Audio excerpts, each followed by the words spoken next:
What's up, everybody? How's it going? It's Tuesday again. It happens every week. It's insane. And we're getting pretty freaking tactical. And we're going to talk about some 10th edition rules, and I'm psyched about that. So, yeah, let's do it. So we have basically the entire... Oh, this didn't work. There we go. The entire rulebook just spoiled online. Just floating around in a PDF on the internet. And what I wanted to do today was dive in and talk about specifically some of the bits and pieces of it we haven't seen so far.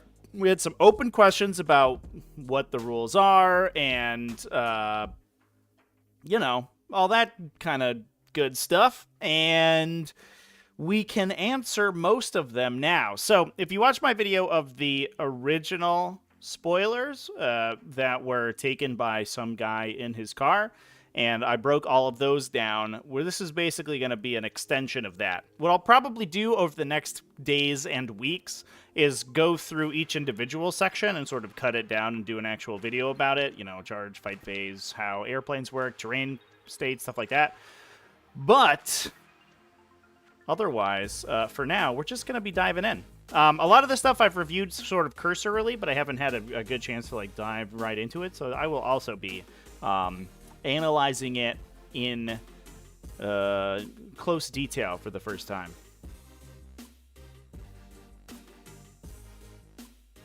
Has the link been buried already? I believe that there's a link in the Discord. So that's probably in there somewhere. How about them Dark Angels? Some cool Dark Angels with some cool frickin' land speeders on stream. Mr. Hotshot. Those were fun. I like those little land speeders. Those are pretty cool. So a couple of the stuff I've already talked about. Obviously, all of the core things. One of the big ones, obviously, is line of sight. Line of sight has effectively not changed. But we do have some more clarifications. It's better defined now in this edition than it was previously, but it's still not great. At least there are diagrams now, and it doesn't just tell you what to do to get line of sight. But the line of sight hasn't changed, and it's not great. Charge, fly probably needs to be FAQ'd.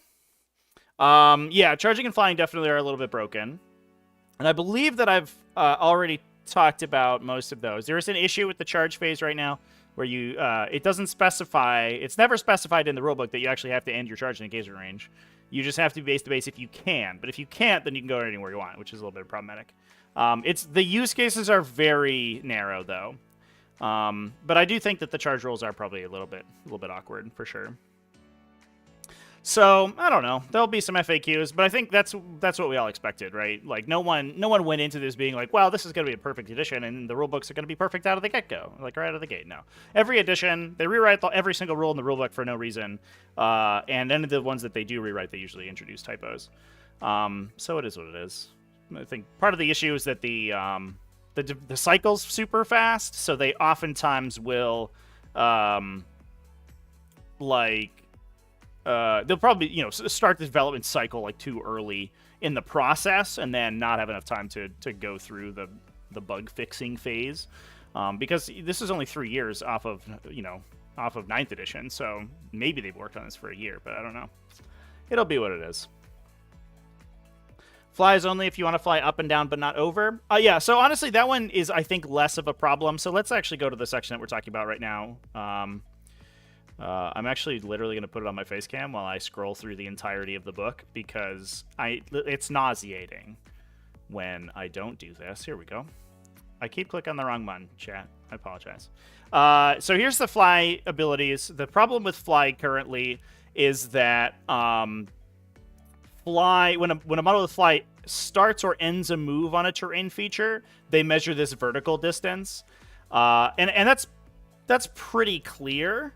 I don't know if that one gets FAQ'd, to be honest, chat, because it's like extremely spelled out, right? Like when you move up to, when you make a move to end on the top of a ruin, you measure diagonally. Any other move that you don't end on top of the ruin, you don't move diagonally. It could be FAQ'd, I don't know. But even if it is, I think this is basically a non-issue.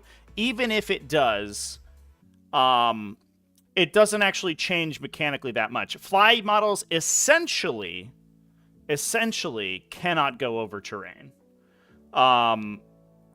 Because if you consider most of the vertical elements of terrain that you play in most games of 40k, most of them are going to be like, say, I don't know, 7+ inches, 7 to 8 inches tall. Like, you're talking about a Nova L, it's like this big. You know, it's a reasonable size ruin.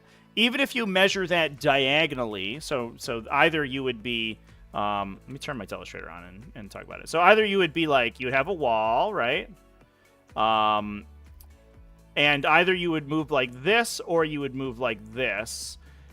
These distances are not that far apart. Obviously, the move that goes like this is going to take more because it's a less direct route. But on the flip side, it's still so far that you basically can't move over terrain. Unless you are like an aircraft or something. So outside of like really short things, like little tiny things that you can climb over, flying models basically don't go over terrain, however you want to do it. They can, and there's a potential that they can, but they basically don't, honestly. Can you control an objective with OC 0 if there's no enemies in range? No. The answer to that one is no. We already did that one. It was in an article.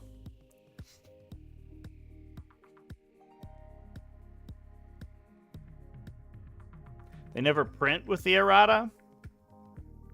Is that always the case? I feel like they've included erratas. Oh, I guess in they included erratas in like GT releases in 9th edition, right? Because they would rewrite the rulebook and then they would put them in there, but the core rulebook never changed. Yeah. When will the book be out in a physical format? The Scuttlebutt is the 24th of May or of June, excuse me. I think that the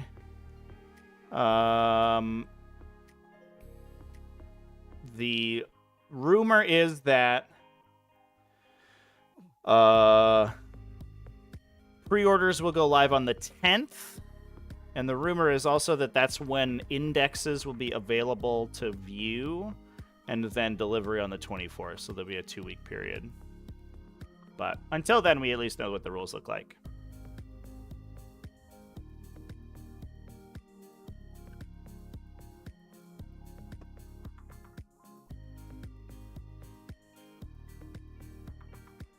Over a 5-inch terrain piece, a 16-inch move model loses 4 inches of movement if you go diagonally. I don't know how often you see 5-inch terrain, though. Like, realistically. I guess occasionally. But 90% of the time you see the ruins that you play on are very big. At least, maybe I'm speaking personally, at least in my area. And on TTS, you tend to have really tall ruins. Especially, like, European terrain formats usually play, like, big, huge ruins that are capable of blocking for knights and stuff. Give me one moment.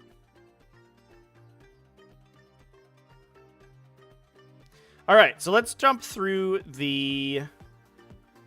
Turn this thing off. Let's jump through the rulebook, everybody. Let's go. So there's a couple things that I think are good to discuss. Unit coherency, we already talked about. Engagement range is defined. The battlefield is defined, and there's going to be some situations in which I think these come into play, but terrain features are considered models.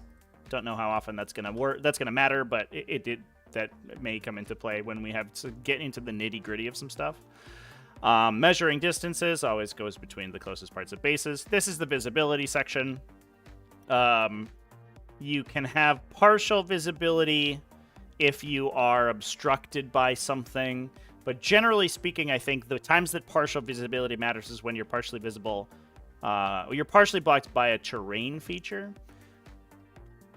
And partially visible, or the full visibility is when no part of a model is blocked by the terrain feature, or by something. So if you're out in the open, you're fully visible, but a lot of things are going to be partially visible because there's something behind them. It's, I don't know. It's not great, but it is what it is. And otherwise, the same applies. The The same line of sight rules as 9th edition applied. So basically, you'll pick a point on your model and measure to your opponent's model. And basically, if any of the traces from that point on your model cross over terrain or something, then you're going to be, or through terrain, you're going to be partially blocked.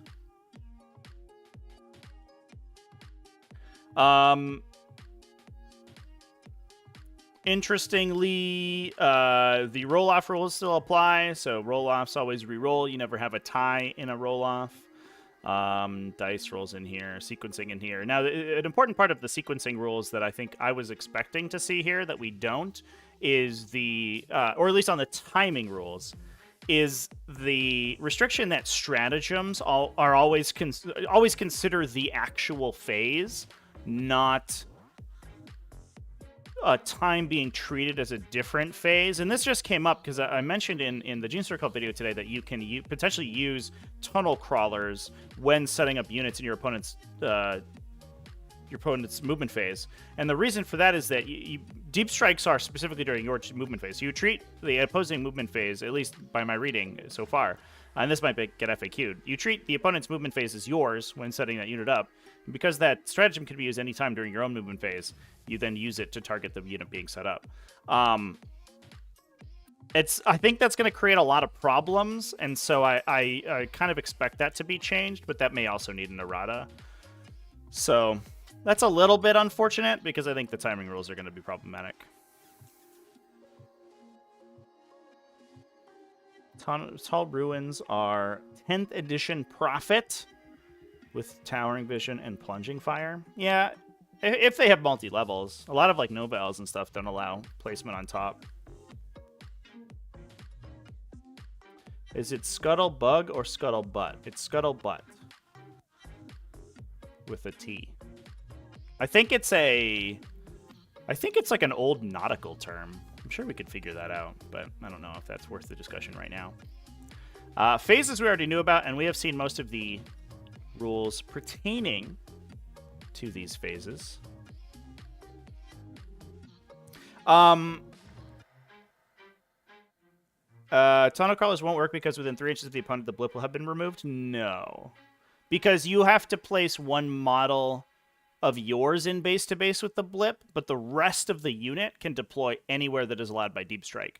So what you do, right, is you have your blip, and then you put a model base to base with it, and then you chain your coherency. And so if the enemy's here, and this is their Deep Strike restriction, you can chain your unit out to here. Like that, basically.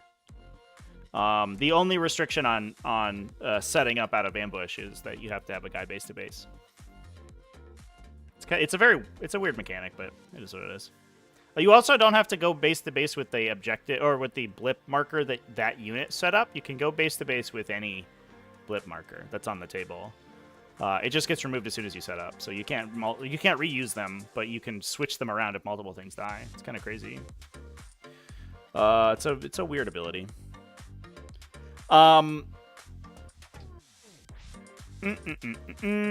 Most of this is stuff that we knew. So I think the more esoteric rules are the ones that are important. We have stuff like objectives and transport. So the transport section is totally new. We didn't have the transport section before. Interestingly, obviously we knew the firing deck rules that had been spoiled before.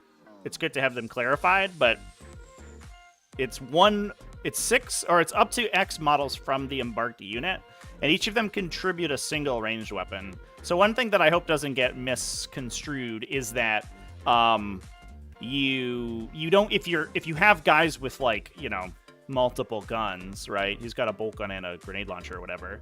He doesn't contribute all of the weapons. You simply select one ranged weapon apiece. So even if you had multiple to fire, you only get one to attach to the transport. And on top of that, other restrictions to shooting are not ignored. So unlike the previous edition where you could sit in a transport and shoot all your pistols, because the unit inside would shoot pistols and then the transport would shoot whatever its mounted weapons are. If you fire pistols with a transport, it can't fire its normal weapons.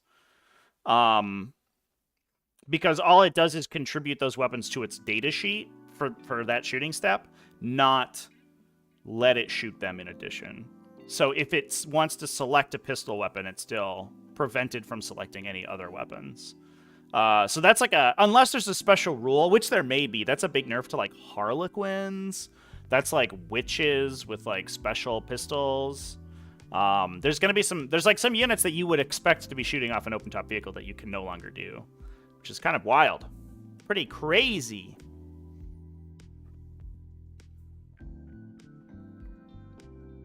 Question is when Shadow in the Warp actually triggers.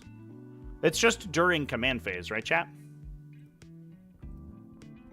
I have that one.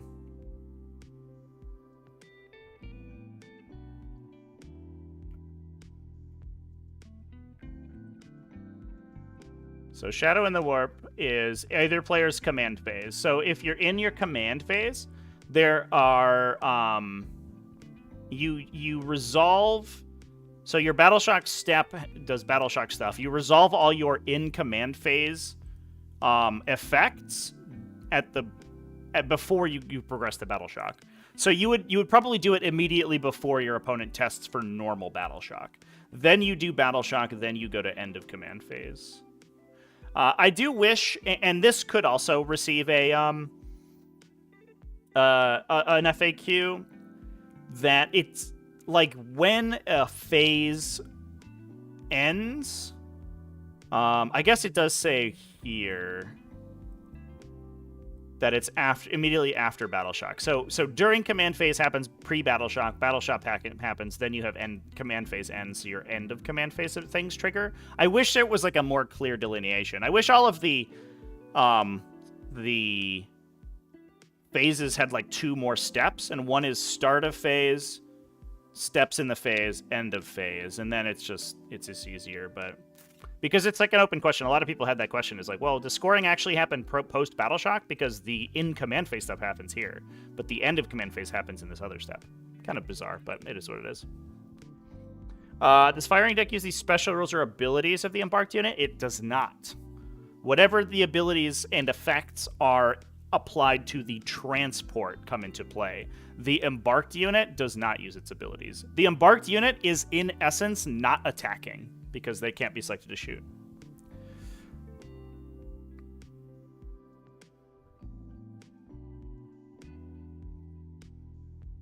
Once it yeah, Steven, the thing with the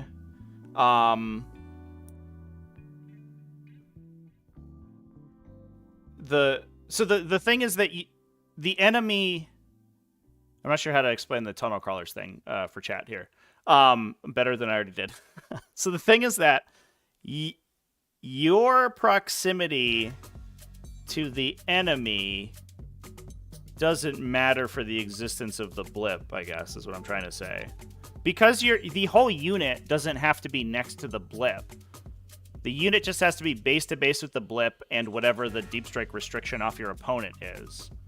So you can string your unit out. I don't know, I just did a little diagram and I feel like that's good enough. But if here's a blip and here's your unit, and the enemy units are over here, you can string yourself out all the way to wherever their deep strike denial is, whether it's 9 inches or 3 inches. You just have only one model has to be where that blip is, and then the rest of the unit just coheres out. So you can make little chains with them. Unless I missed something about Count Ambush, but I don't believe I did. Fortunately, we have the technology to look.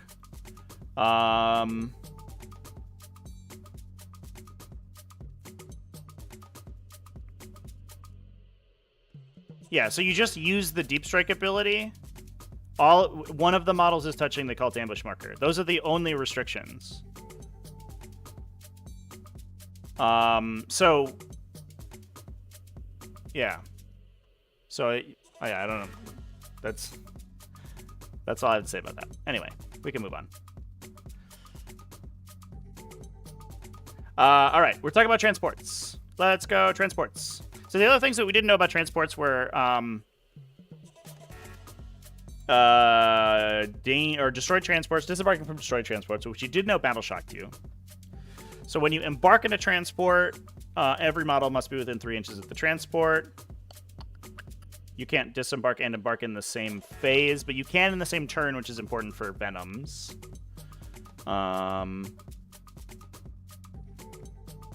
When you disembark, it's wholly within 3 of the transport, not within the engagement range. It's basically the same as we have right now. And you can act normally if the transport has remained stationary or not yet moved. Otherwise, you can only remain stationary when you disembark from a transport. They cannot declare a charge. So you can disembark from a moving transport, but I think that was never confirmed by the articles. But I think everybody assumed that you would not be able to move and charge after the transport disembarked without a special roll, because that would give you insane movement. So I think that it is a little bit interesting, because in light of like sort of the Drukhari article, right, we see that the Drukhari are going to have fast transports and they're going to be able to jump out of them, but for the most part, it doesn't appear that they can charge afterwards unless there's something special. I almost wonder if like there's like the boarding ramp on raiders, right? They can put that ramp on. I wonder if that like would let them charge out, like give them the assault transport rule. There would probably also be a stratagem, I have to imagine. I would be surprised if you couldn't charge after moving with a Drukhari army. Or maybe you can't. Maybe they're just trying to get you to spend pain tokens or whatever. It was probably a stratagem. It's got to be a stratagem, right? Destroyed transports take a... I guess they don't take a...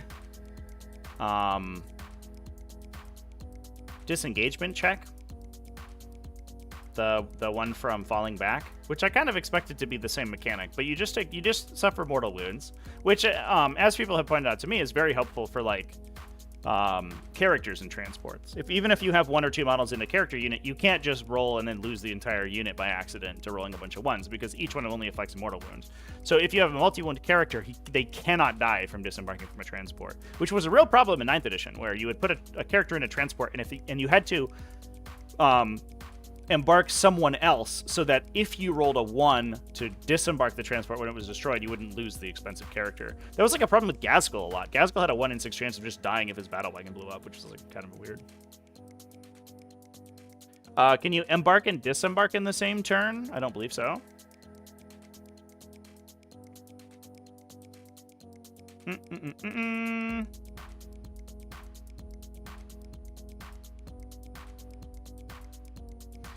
You can disembark only if the unit from your army starts the movement phase embarked.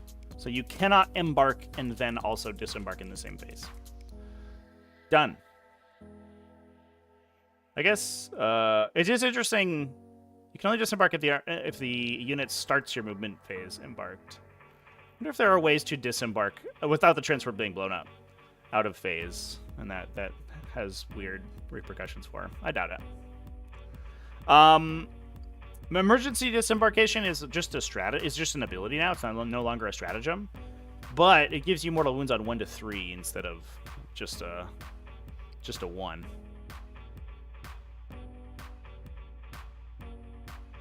I like that. I mean, it makes transport super powerful. We are like probably focusing on tanks this edition, so transports being insane is like kind of par for the course. It does make sense that the unit just takes mortals.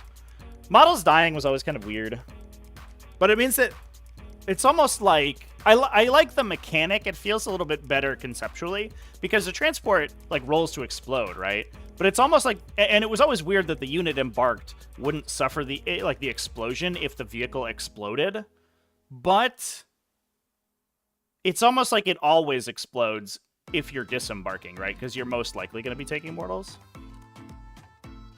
I wish maybe, like, for it being mortal wounds, I kind of wish you would take, like, D3 and then roll, but that gets too complicated. This is pretty clean, and I think it's fine. Yeah, there's a bunch of ways to embark, for sure, chat. But I was just wondering if there's ways to disembark. I doubt it. Just, like, randomly have, like, a strat that disembarks you in the shooting phase or something. Hoping the Storm Raven retains hover and assault ramp. Oof, that'd be brutal. You almost hope it doesn't retain, or like it stays in the air and you just move like a billion inches and then disembark.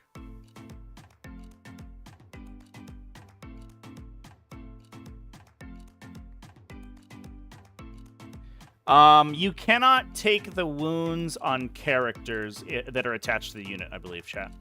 because mortal wounds are assigned. It would be in the. I'm going to put myself back to my screen here to surf through the entirety of the book. So mortal wounds are assigned as saving throws. They're assigned as if they were attacks. However, the attached ability, which is way in the bottom of the book, in the deployment phase section, the leader ability says that attacks cannot be assigned to characters. So you can't, unfortunately, there is outside of precision weapons, there is no instance in which a character can take damage before the unit that they're assigned to. I guess I should say precision and hazardous weapons are the only two ways that they can take damage before the unit.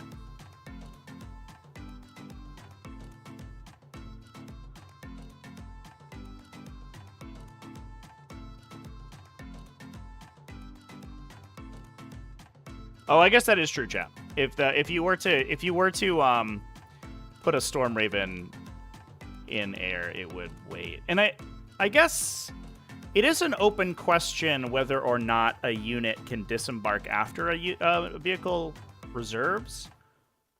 I guess it probably can't, right? I would assume.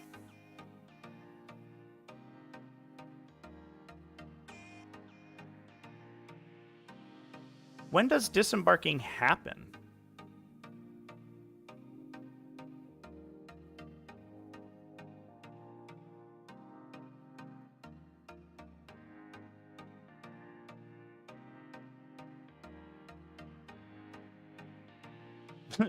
Wait a minute. Does it ever specify when a disembark occurs?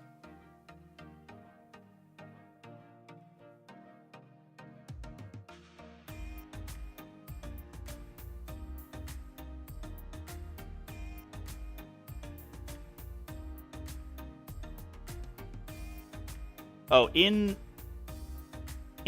that movement phase. Okay, so I imagine it happens pre-reinforcement step. All right. So it's just like out of sequence with moving units, but it would have to happen in the normal movement, in the move unit section, I imagine, right?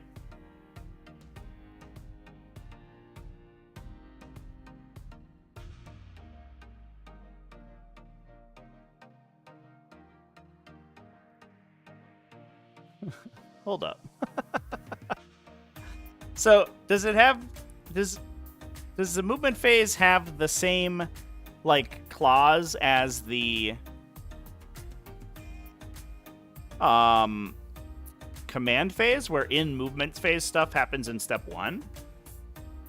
I don't think it does.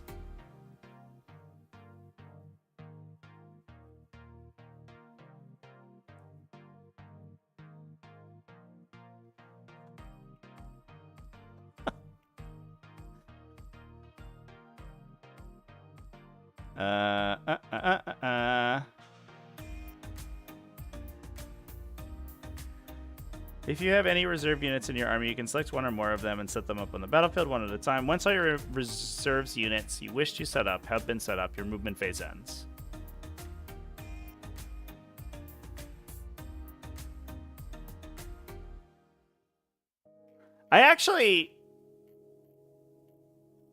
So the only reason that this is relevant is because of transports that can have embarked units. But I actually don't think that there's a legal timing to disembark units, right?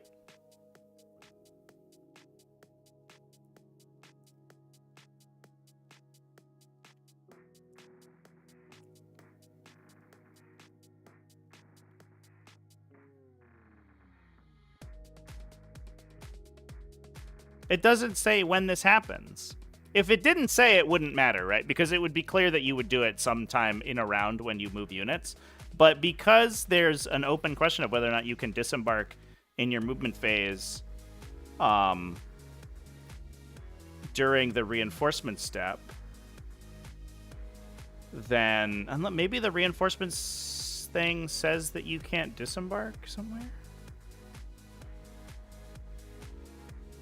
So the problem is that like when according to the move unit and reinforcement step, as soon as you select your movement phase, you immediately begin a unit's movement step, and you continue units' movement steps until all of your units have, or your movement activations, excuse me, until all of your units have moved, and then you immediately go to reinforcements. Then you go through all your reinforcement step activations. Then your movement phase is over. So there's not like a timing to interrupt that to disembark a unit, which does not happen when a unit is chosen to move.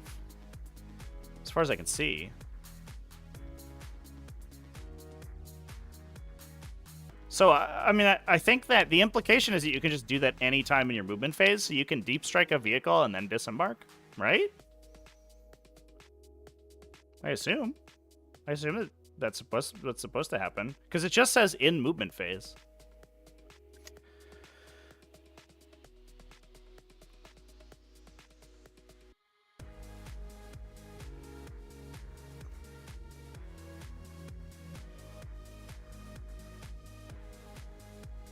That's weird. That's super weird. Yeah, I think you can just do it anytime. Either that or you can't do it ever, which is clearly not the intention. Oh, sorry, you embarked in a transport. You're stuck until it's dead. Get wrecked. Yeah, that's not how that works. So I guess, yeah, you can just deep strike. So playing an aircraft, right? You would do the deep strike, and then you could just disembark. And if you had assault ramps, you could disembark and charge, right? That would be cool. Also, well, let's go to the aircraft section. That's the next section to take a look at, because we'll see if there's any restrictions on setting those bad mamma jammas up. Because we can maybe make like really easy charges out of deep strike, unless they restrict deep reserves or disembarking from transports that had set up that turn. Let's look.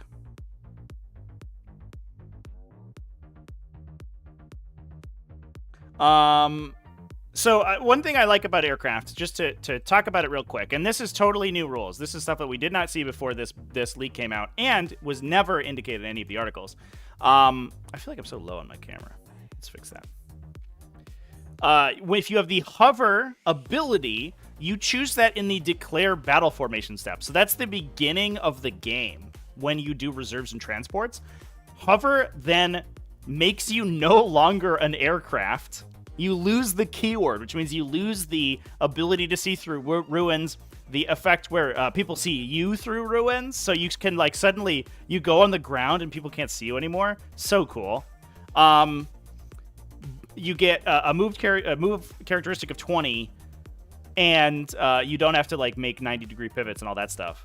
But you do that for the whole game. So unlike previous editions where in the command phase you choose whether you're hovering or not, you no longer do that. You just either are hovering for the whole game or you're in the air for the whole game.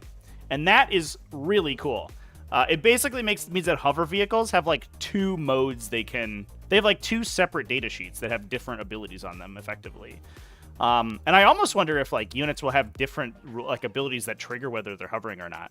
You could imagine like a Valkyrie or something is like when it's hovering, it gets like all these fire support abilities. When it's in the air, you can deploy from grav shoots and stuff. Like, I don't know. I think that's super rad. That said, if you don't hover, then you have to strategic reserve for the first turn. You cannot advance, fall back, or remain stationary. No advance is a new thing, I believe, right? Because it used to be that you could advance, but you'd go an extra like D6 or whatever.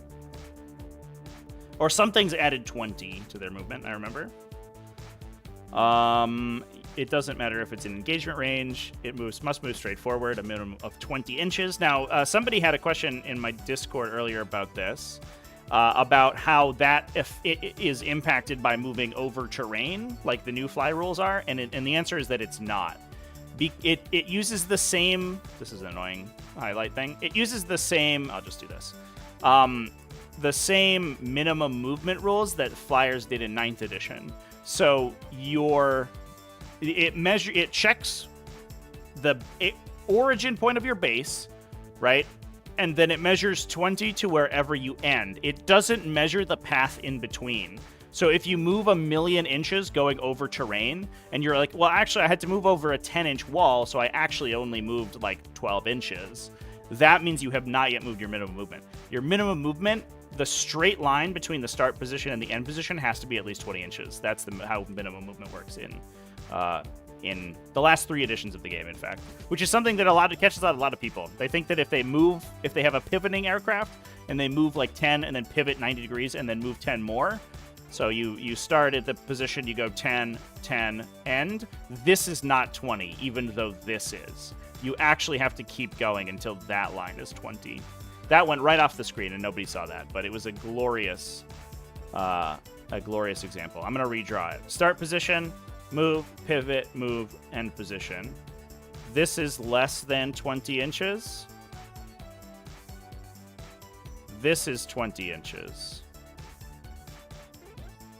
So you have to keep moving until this line becomes 20 inches, basically. And that's the same for going over terrain. They go back to aircraft having infinite movement, so there's no reason to not be able to do this unless you run out of space, table space, and if you do, you enter strategic reserves, because you cannot make your minimum movement. Importantly, though, all units now can their position on the table is only defined by their base. So unless you have an aircraft that hull measures, which I don't think happens, maybe like Orion's, you can move so that your wings protrude off the table. Thank the Emperor, because the chicanery of having to measure the position of people's wings was a nightmare. And having to police whether or not their dumb, like, flange went off the table was very stupid. So I'm so glad we got rid of that. There was also weirdness where you could set up off the table, but you couldn't move off the table, and aircraft would just move immediately off the table. It was awful. It was awful. But that's all gone. It's so much cleaner. The movement rules are better. Thank God!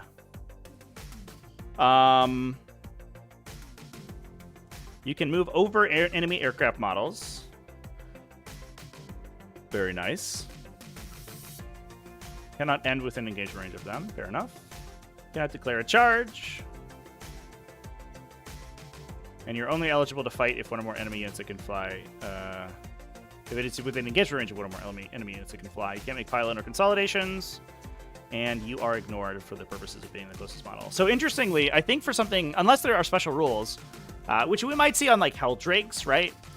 If you're like a Harpy and you choose not to hover, it is unlikely you will be able to engage enemies in melee. So they may have a really good melee profile and be incentivized to hover. Sometimes you have a rule that you can charge, but you can only charge enemy aircraft. But that's pretty sweet. Now, unfortunately for us, there's no rules about disembarking here. So that's cool.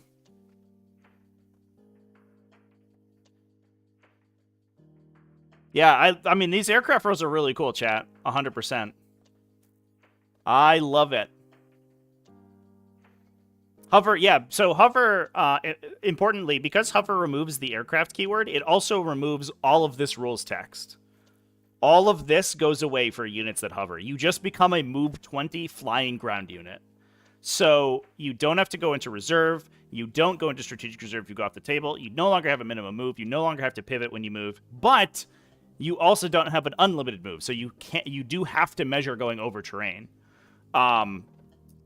So it's like a huge trade-off, but you can start on the table and you can hide behind buildings, and that's big.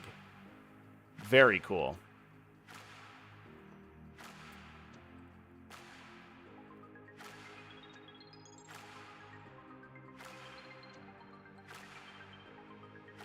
Once all your reserve units you wish to set up this turn have been set up, your movement phase ends, you progress. So I don't know how you can, like, I don't know the rules as intended of this transport thing. Maybe we gotta look at the reserve rules, I guess, real quick. Let's look at reinforcements.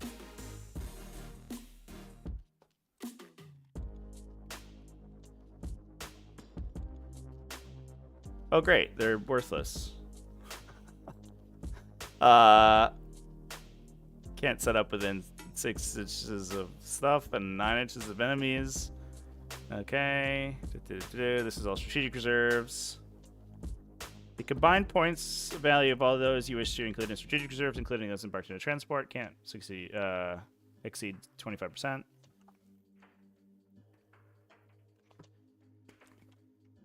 Yeah, it doesn't say. It's literally not covered at all. So the problem is... yeah, I mean, the problem is that, like, nowhere is it specified. Well, so the problem is that however the disembarking works, it has to interrupt the normal flow of the movement phase, right? And it's not a stretch. In fact, it's not even, you know, it basically has to work that you can disembark in the reinforcement step because you're already interrupting the normal flow. You then can't move that unit, but you can't move that unit anyway, so it doesn't matter. A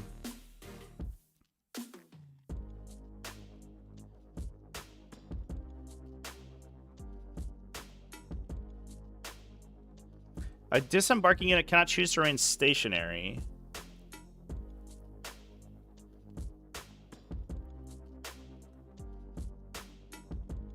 And a disembarking unit that moved from a transport that made a normal move themselves cannot move this, or cannot move further this phase.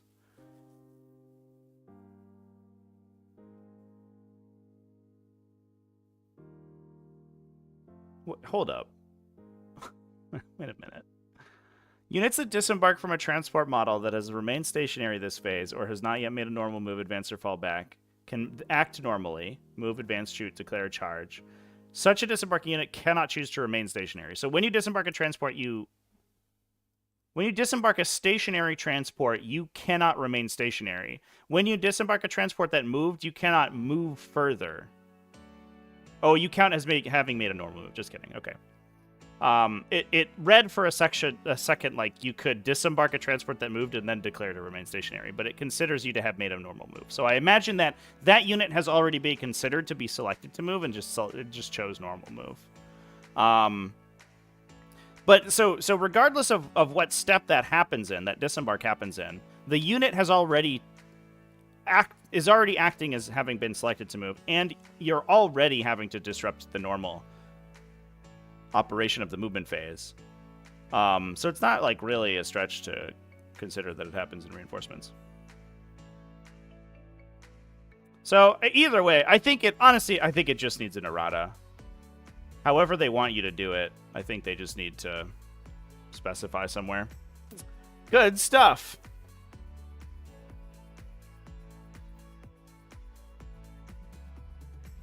The transport pictures imply that embark and disembark. Oh, that's this area, this section. Embarking specifically has to come after a movement because you end a normal move, advance, or fall back next to a transport. So embarking has to be during the move unit section. Or any other move, I guess. This isn't even required to happen during the movement phase. So if you have out-of-phase movement that allows you to get near a transport, you can get back in. Can you do that with the Thousand Suns ritual? You can do that, right? The double move ritual? Where's that at?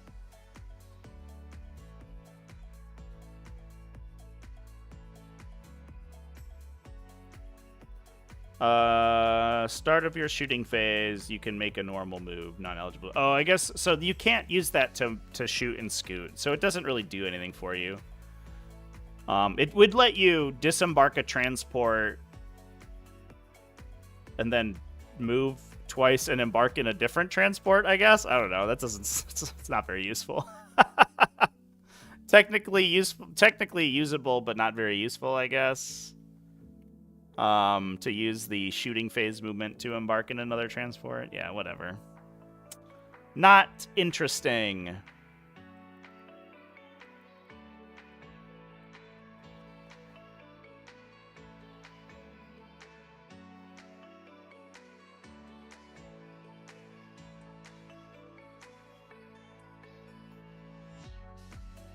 So a unit that came in, reinforcement unit, I believe, is considered to have made a normal move, right? Yeah. If you deploy from reinforcement, you are considered to have made a normal move. So that doesn't even that doesn't mean anything for the disembark rules, unfortunately. It just means that you can't do the thing where you disembark a transport that remains stationary. Stuff that came out of reinforcement basically has already gone through a movement phase activation. It just happened off the table, effectively. Off topic, but can we explain how the epic duel or challenge stratagem works? Yes. I talked about this a little bit in a lot, actually, but I'll do it again very briefly. Let me find the stratagem real quick for you in the book. Here it is. Epic challenge. So it's you use it in the fight phase when one of your character units that is fighting an enemy attached unit. So that's a unit that has a character in it, an enemy unit that has a character in it. As long as the unit that you select has a character in it or is a character and is engaged range of that unit, you target the character in your own unit and it gives it precision. So as long as you're fighting an enemy character, you can get precision for 1 CP on your character. Precision. Okay, we're gonna have to go find the weapon ability. So I'll go find the weapon ability real quick here, chat. Precision means that when you resolve an attack with a precision weapon, as long as you have line of sight to an enemy character, you can assign the saving throws, each of the saving throws from that attack, to the character rather than the unit they're attached to. That's one of the only ways that you can assign saving throws to a character before its attached unit is dead. So if they have a leader model, specifically a character that's attached to a unit inside their bodyguard unit, and you're fighting them in melee with a character, you can target your character and you give them precision. The precision then, every time you wound them, you can choose for that saving throw to be taken on the character in their unit, as long as you can see them. The important thing here is that you can basically slow roll your attacks. And honestly, just tell your opponent this is what you do at the beginning, because you always roll against the toughness value of the bodyguard unit, regardless of how many models there are in it. You just tell your opponent, I'm going to continue allocating saves to your character until they're dead. And in that case, the attack sequence doesn't matter.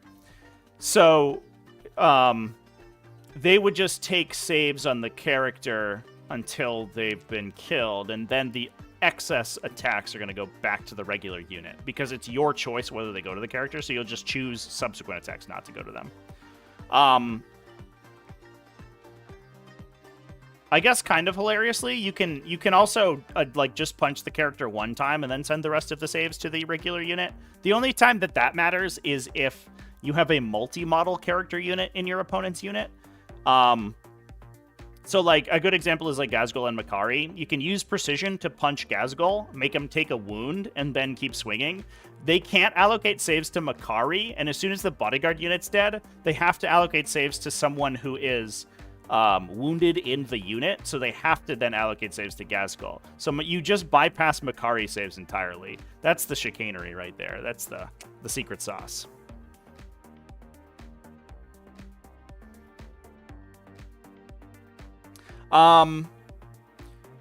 Yeah, to be clear though, chat, unless you have precision and they have a bodyguard unit remaining, they are not allowed. They are entirely restricted from assigning saves to that character, even if that character is wounded. So this is a new thing in 10th edition. You can now have models and units that are wounded, multiple models and units that are wounded, which is never something you could do in 9th edition. I'm sorry, this is new in 10th. You couldn't do it in 9th. So if you shoot a character with precision, or they fail a hazardous check or something, and they take mortal wounds or they take damage, even if you continue assigning saves to the unit, unless those attacks have precision, the unit still takes the damage. So the character, you don't get the opportunity to be like, oh, take one, and then all my other damage goes to you. If that damage doesn't have its precision, it's just going to the unit normally anyway. The only reason I brought up the Ghazghkull point is that he's a multi-model character unit. So he has two characters in his unit, and one of them is really hard to kill, and the other one's Ghazghkull. So you can, because the precision, the player with who's controlling the precision gets to choose which character takes the saves, you can force it on Gazgul. Then when his unit's dead, he dies next. And then Makari is just like, guys, where did everyone go? And he's very sad. I hope that was that's a lot of verbiage, but I hope that clears things up.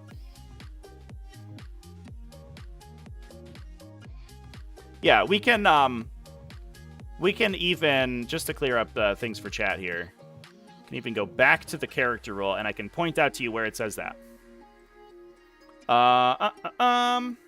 Each time attack targets an attached unit. Until the attacking unit has resolved all of its attacks, you must use the toughness characteristic models in the unit. Even if a later unit has a different toughness, each time an attack successfully wounds an attached unit, the attack cannot be allocated to a character model, even if that character has lost one or more wounds or has already had attacks allocated to it that phase. So the character can be wounded in the middle of a unit, but the unit still takes damage for them. Yeah, it does mean that psychers don't just like, oh, failed my thing, failed my overcharged psychic power, take a hazardous check, fail it, get fucking wrecked by the next idiot with a power fist who punches my unit. No. The unit will still run in the way. Don't think mortal wounds from precision weapons go to characters, though? That's a great question. Go back to the precision. I should bookmark these. Is there a way to do that? I bet there is. In my PDF reader here.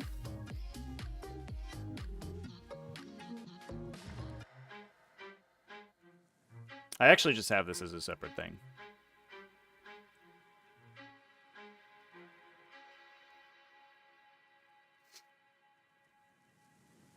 Yeah, it's each time an attack successfully wounds. Which I don't believe is the verbiage that mortal wounds use.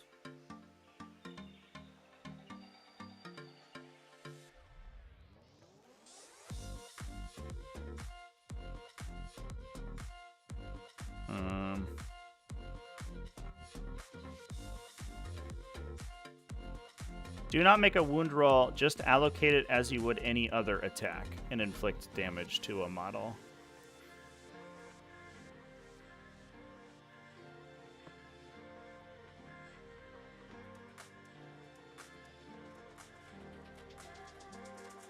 Interesting. Yeah, it says inflict damage on a model as described on the right, which would be this page, right? No, that's fast dice rolling. Which would be this page, the saving throw page. So I assume that mortal wounds always use the normal attack allocation instead of the precision one. Does that mean that weapons, like precise weapons with devastating wounds, are actually terrible? Because if you trigger devastating wounds, the hits just go back to the unit.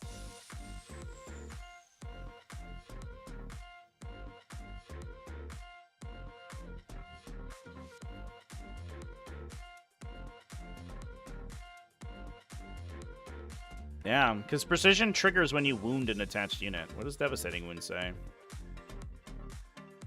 That is a corner case right there. That's bizarre. Oof. This is what I was so... I was a little bit, like, not that excited about the return of, like, attached characters. Like, mostly for like, weird interactions like this.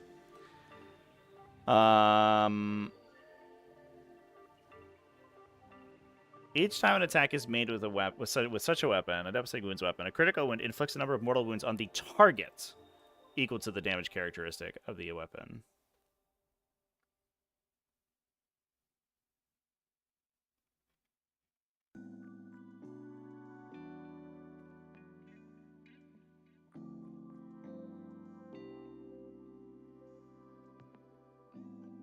I think the intention is that the devastating wounds go to the character. I don't think that's technically how it reads, but that's probably how I would play it. That also probably needs a clarification. Especially if you go by the summary. The summary says instead of normal damage, inflict mortal wounds.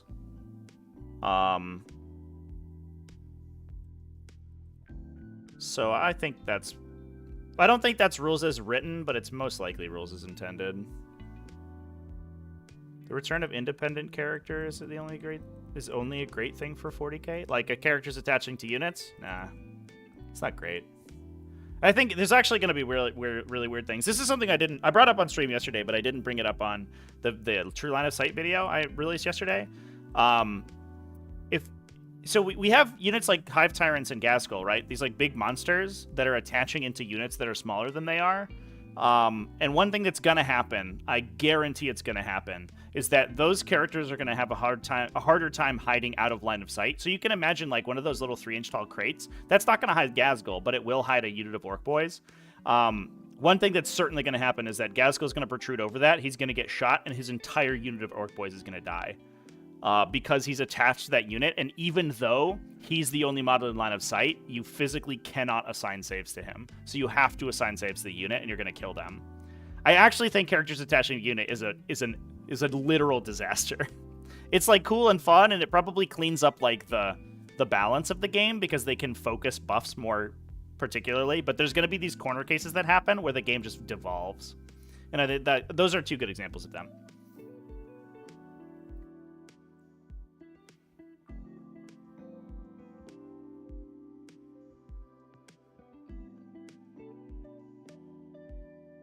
It's a bit confusing because attached unit and character are separate keywords, but they're going to be on the same target.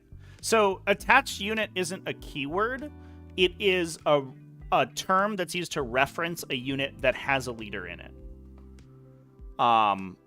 The key terms, when we're talking about this interaction chat, the key terms to note are attached unit, leader, and bodyguard. A leader attaches to a bodyguard and creates an attached unit is how it works. So when you see rules reference those things, the attached unit is always the conjunction of the leader and its unit. The bodyguard is the unit agnostic of the leader, and then the leader is the one who's the character who's been attached.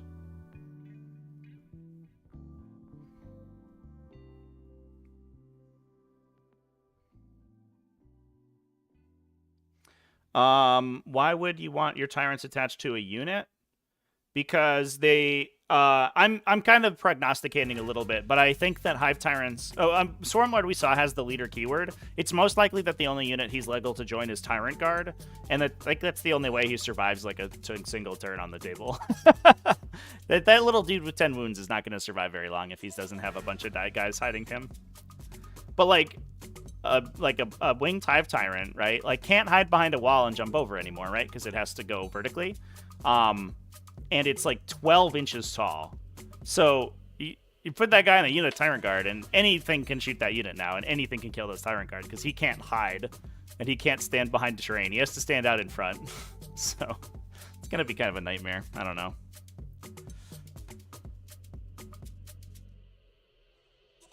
Do I have a background in law? I don't at all. I'm a plebeian who can barely read. I sort of moonlight in game design though. So it's something that I don't know. I have a lot of practice looking at it, I guess, is all I would have to say. All right, let's keep reading. So we talked about aircraft. We talked about transports. We wondered how you disembark units, which is kind of an open question. All right, what else do we have? What's the next thing that we had revealed today? We've already talked about all of the weapon abilities. Charge and fight phase is funky. The next thing we had was game sequence. So I think the other thing that we hadn't seen quite yet. So let's dive into that. Oh, and terrain, of course. Duh. Let's do terrain. Terrain's important, right? We were just talking about it. So benefit of cover, we already knew. Now, a question that I had in the article, and it appears to be answered here, is how 2+ saves interact with cover. Now, a lot of people were saying, well, the article implied, and this implication was incorrect, the article implied that a 2+ save could not be improved by cover. But that's actually not the case. You always fail on a 1, but your first point of save, just like in 9th edition, will still... your first point of cover, will still negate the first pip of AP the attacker has. The only time that... The reason that that's relevant is that A 3+ save or better will not get cover against an AP of 0, but an AP of 0 doesn't need cover to give a 2+ save a 2+ save already. So this actually makes, this is like sort of ironic, it makes a 3+ save kind of not very good in this new edition, because you A, don't get cover, and B, don't get the benefits of cover against AP 0, but you're the same against everything else. So if you're a 4+ save in cover against an AP 0 weapon, you're mathematically identical to a 3+ save in cover, which is just weird. But a 2+ save gets the doesn't care about the benefit of cover against AP 0, but it cares a lot about AP 1 or higher. The other weird thing about this is that you can no longer cumulatively improve your save past +1, which still takes into account AP values, so you can suffer AP. So you basically can't, if you have multiple +1s to your save, the first one just ignores the first point of AP, but it doesn't actually improve your saving characteristic at all. So if you're a 4+ save and have a Storm Shield, which we'll assume does +1 save right now, and you're in cover, you in fact only get a 3+. Or I guess a better example would be a 5+ save with 2 instances of +1 save. So you're in cover and you have like another thing, a special leader effect that's like +1 to your saving throws. You actually only end up with a 4+ save because you can't go down to a 3+. Until your opponent has AP, and then you ignore the first point of AP because you have 2 pluses to your saving throw. It's very confusing, and I don't know how often it's going to come up, but it's important to remember. Yeah, the AP 0 mechanic, I mean, part of the problem was that, like, cover plus a 3+ save made AP 0 weapons basically non-functional. And I think that was, like, the reason that we pushed...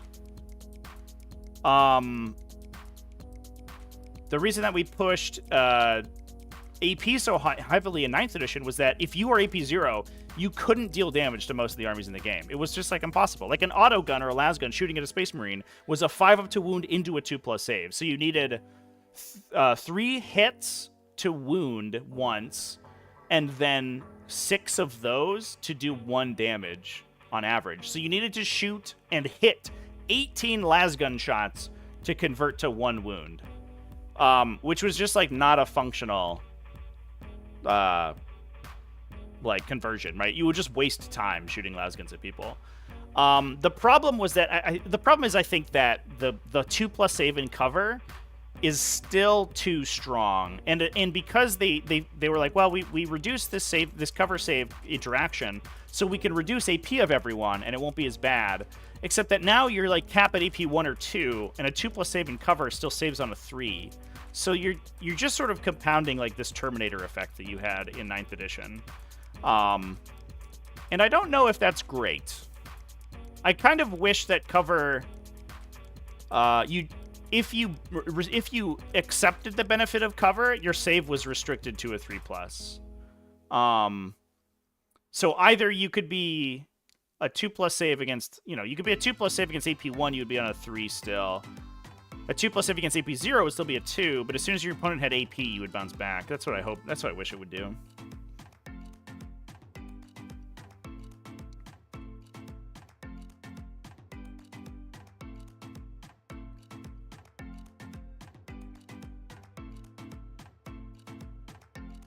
Do I think the benefits of cover will make indirect too good again? So actually, yeah, I mean, it did make indirect fire much better because indirect now applies you cover instead of reducing its own AP. So it used to, or instead of increasing your saving throw. So it used to stack with cover, and now it just gives you cover. So if you're out of line of sight and in cover versus an indirect fire weapon, the cover doesn't do anything. So you might as well not be in cover against indirect fire, which is like, I guess kind of makes sense, just conceptually, but is kind of annoying. Because if your opponent has indirect, you just deploy on the line. Like, I mean, I guess. There's no reason to try to tank indirect anymore. Although most indirect ignores cover anyway, so it literally doesn't matter, as far as we've seen. I don't know. I think they just sort of convoluted the mechanic for no real reason. At least, there's no dense cover anymore, so at least we don't have that. like also kind of gumming up the works, but it is what it is.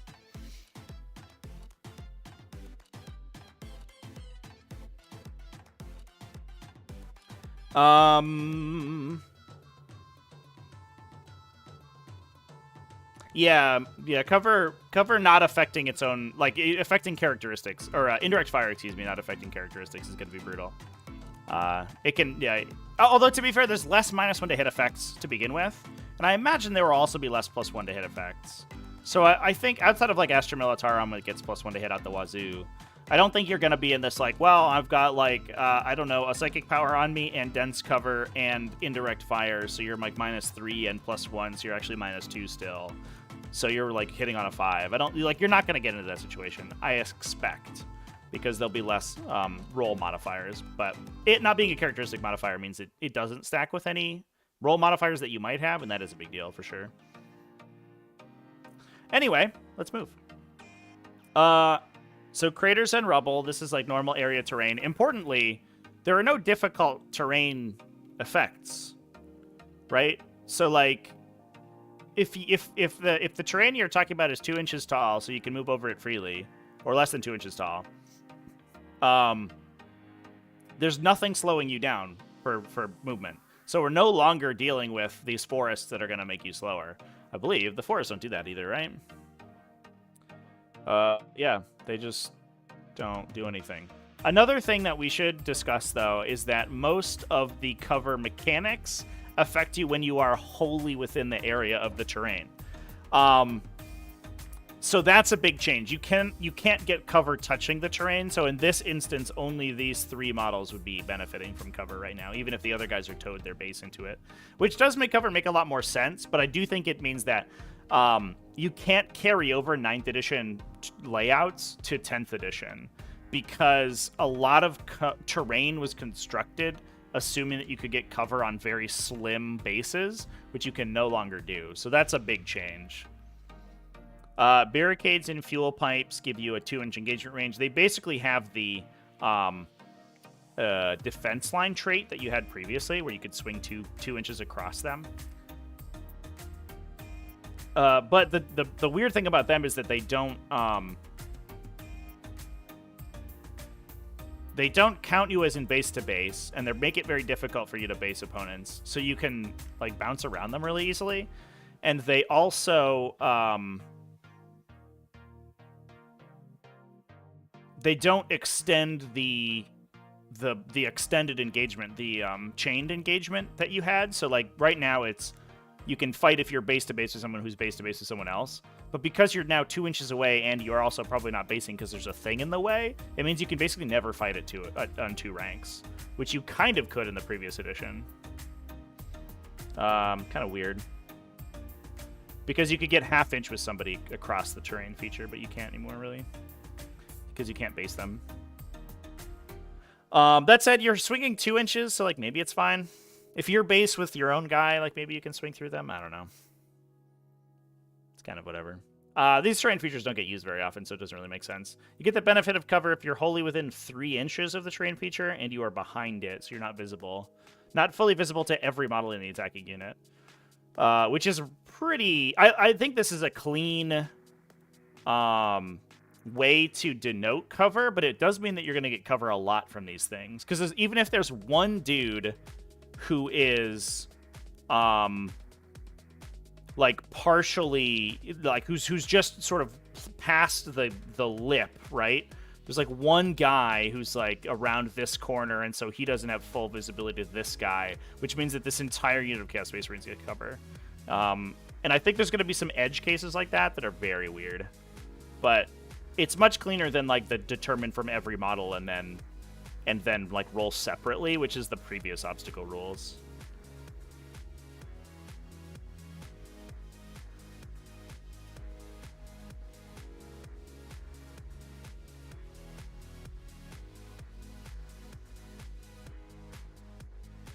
That is true, chat. Each model in your yeah, I guess yeah, that's fair. Each model in your unit gets cover if it's not fully visible. But it works like both ways, right? Shooting across these things is a nightmare. Because none of...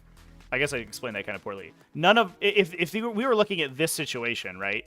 None of these units are not... Neither of these units can see the entirety of the opposing unit.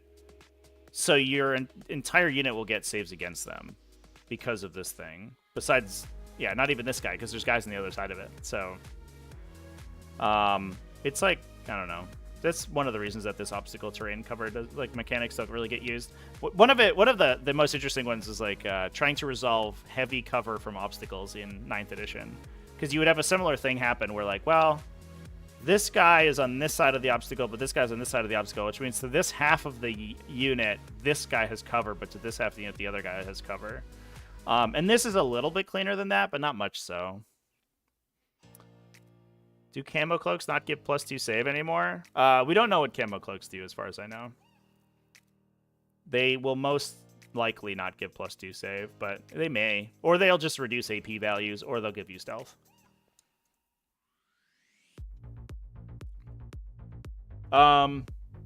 So battlefield debris is the same as the other mechanic, but it works on anything. So I wonder if I do have a I kind of hope that this terrain feature type gets utilized in 10th edition a little bit more, because it gives cover to vehicles, and vehicle cover is actually very relevant.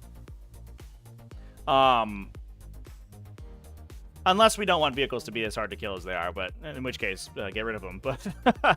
But there is the potential that we have vehicles that are very difficult to kill. The same thing for hills. Now, hills are a little bit problematic because unlike the other terrain features, you can stand on top of them. So, like, these ones you can parkour over, but you can never end a movement on top of them. Hills you are supposed to be able to stand on top of, which then automatically gives you cover... against units that are below you. And even if the cover, the visibility rules are so bizarre, because even if you're on a hill that has vertical features on it, so like this has depressions, if you had any sort of vertical thing, those would also partially obscure you, and those would then give you cover even from enemies that are on the same level as you are. Now, I do like that they do define the movement section where you can't overhang your models. So, some of it's weird because it checks footprint of the terrain feature, not the floor that you're standing on. So, like, for example, if this had a base on it, you could overhang your model as long as the base of the model didn't come off the base of the terrain feature, which is a little funky, but at least you can no longer, like, sits yourself like you could in 8th edition. That was a real problem in 8th edition. It's much better now, where you would, like, put repulsors and stuff on the top floor of a ruin and then, like, hang them off kind of awkwardly. This is at least a significant improvement to that mechanic. And they have the same thing in the ruin section as well.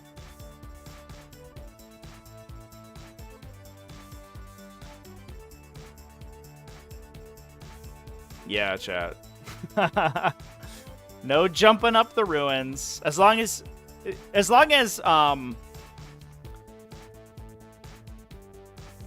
the part of the problem is that, like, these are area terrain features that are defined by their base, and the rules kind of only take into account their base, which is a little bit weird. But I appreciate that they have, like, not only impassable terrain that you can't stand on top of, but then also at least prevent you from, like, hovering off the edge. So I think, like, that hover kind of interaction could still apply if the vehicle, like, overlaps the floor of the terrain, but doesn't overlap the base. I don't know. I just talked about it, but it's kind of funky.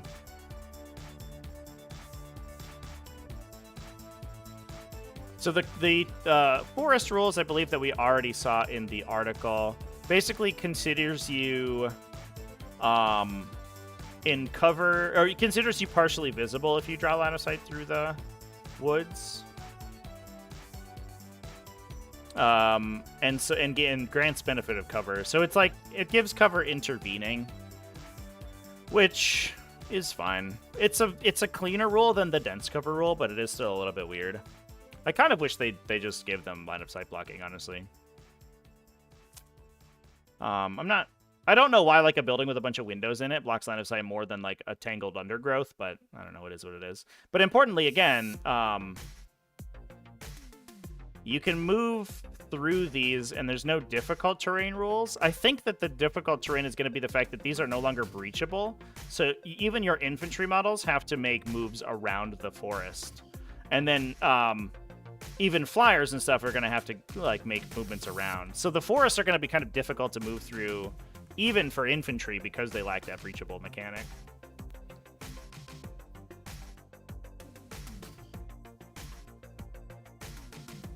Woods should have given stealth. Yeah, I kind of like that. That would have been cool. Stealth if you're in it. I actually kind of, I don't like that the woods do things if you're behind them. Never really understood that. Like it's fine, I guess, but it seems like they want to like tie that to the identity of a bunch of trees standing next to each other, even though it doesn't really have the same effect. Like it's not an effect that's translated over to many other terrain features, which is a little bit strange, but it is what it is. Stealth would have been cool. You could house rule it, honestly. That wouldn't even be that big of a house rule. I wonder how big stealth is going to be in the meta, too. Like, I wonder if there are going to be things like advanced targeting optics. It's like, ignore stealth. Your targets don't have the stealth characteristic when you shoot them. Well, they give you the example of the GW forests, but this is considering, you know, Battlefield in the Box forests. I have like a stack of forests on my shelf behind me over here that are all going to use these rules, these light cover rules. It doesn't matter that the exact terrain feature that they show you. This is 40k. Use whatever you want.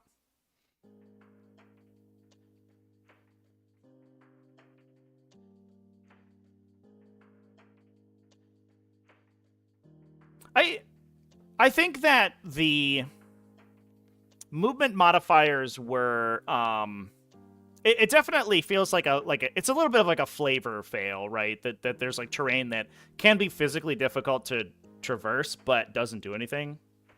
Doesn't do anything like that. But on the flip side, from a gameplay standpoint and like a player experience standpoint, terrain that slows you down is it's not very fun. And on top of that, it also disproportionately affected some armies more than others. At least what they did was they made most of these slow armies ignore movement modifiers. So Death Guard and stuff, and Leagues of Votann at least could go through difficult terrain without penalty. But like, imagine you're playing Foot Space Marines and you hit a bunch of difficult terrain, and you're playing against a Harlequin player who doesn't care about any of the terrain, and you're like, well, this fucking blows. And I think that removing it for that reason kind of makes sense. As much as the movement slowing effects of terrain are cool, I do think that they're a little bit kind of NPE, and so I don't really miss them, honestly. Yeah, it was always weird that 40k has this, like, despite the fact that cover can only be applied to individual models in a unit, movement modifiers and like movement restrictions always applied to an entire unit. So even if one guy was in cover, that guy wasn't the guy who was slowed down. Everyone else had to pay the price for that, even though that guy was the only guy benefiting from cover. It's very strange. It felt very punishing, and that's not really what you want people to. It's not the experience you want to have players to have.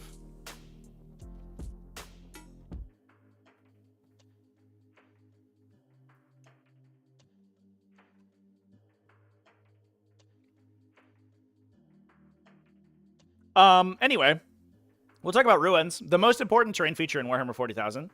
The plunging fire we already saw. Gives you +1 AP if you're 6 inches above the ground level. Honestly, don't really know how to feel about that. It does give a little bit of a benefit to flying models, because if you can fly to the top of a ruin and shoot down, you get +1 AP. And being physically above people will also often ignore cover, because you get line of sight to them more easily. So, like, it's very good. But again, 6 inches is usually like level 3 or higher on a lot of terrain features, and not a lot of terrain features have multi-levels. So this is kind of a nothing rule, to be fair. Not to mention the fact that, like, I don't know. I don't really think that for like vertical elements in terrain are that transformative to the game. So I don't really like using them for as much as I can.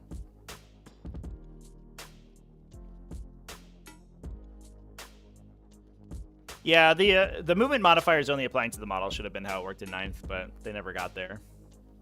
It is what it is. So infantry and beast models can still do the breachable thing, but those are the only types, those in flyers, that can set up above the ground floor. Everyone else must be on the ground floor. Full stop. I appreciate that they specify setup or end movements. Like, so you can parkour over the ruin, just like you could previously. You could measure vertically to go over, but you can never end your movement there. So it's not a legal movement if you can't end it not back on the ground floor. But also restricting setup as well is important, so people don't just like put their shit on top of a terrain feature and then laugh at their opponent. A unit outside of the ruin terrain feature cannot draw a line of sight to a target on the other side of it, even if it would be possible to draw a line of sight to that target through windows. So it's the exact same as the obscuring rule. It blocks line of sight to units outside it from units outside it. Aircraft and towering models determine visibility normally. So it's just like getting into obscuring terrain in last edition. You still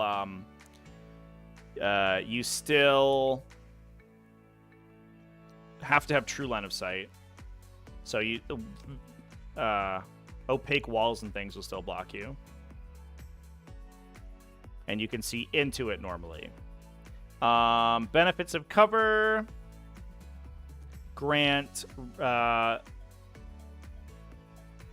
are granted to models wholly within the terrain feature or not fully visible to every model in the attacking unit because of the terrain feature.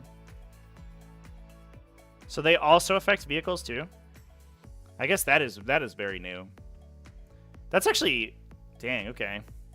I guess the cover on other stuff doesn't matter so much because, like, there's no instance in which a vehicle will not get cover from these things, right? Like, proving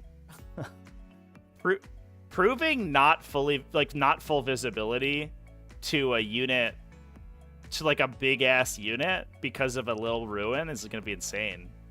Like, who's excited for, like, I'm imagining, like, a Keeper of Secrets, right? There's a ruin. Get my thing. So here's, like, this little building, right? And a Keeper of Secrets is standing next to it. Here she is. Boop. And she's got those big claws. And one of the claws, here's the claw.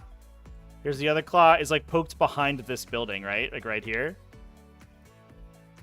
So she now gets cover. True line of sight, chat. Glorious. Why is cover tied to visibility? That's also the same for, like, obstacles, but that's, I don't know, feels less abusive because of obstacles. I don't know why. But that's yeah, that's actually wild.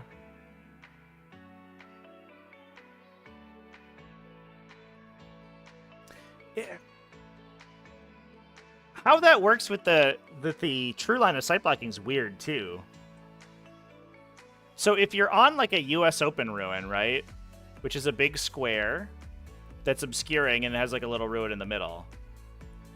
If I'm behind the ruin and the other person's behind the ruin too, and I'm partially visible because of the mechanical line of sight blocking, like the obscuring line of sight blocking portion right here, do I get cover?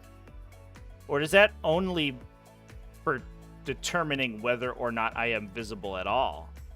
Where are the line of sight rules? God, true line of sight sucks. What a nightmare. Where are you at? Visibility rules. That's in core concepts.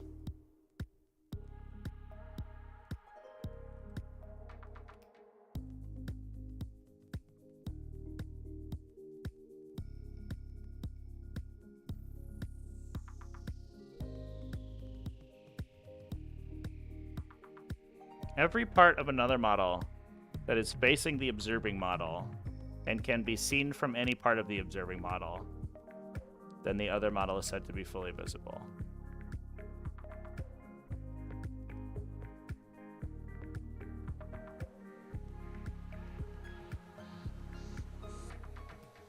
Without other models or terrain features blocking visibility, I think you do get cover. It makes it sound like the obscuring effect is only relevant for determining line of sight, but the true line of sight rules make it seem like you get cover from the parts that are not vertical. Oops, we're in woods.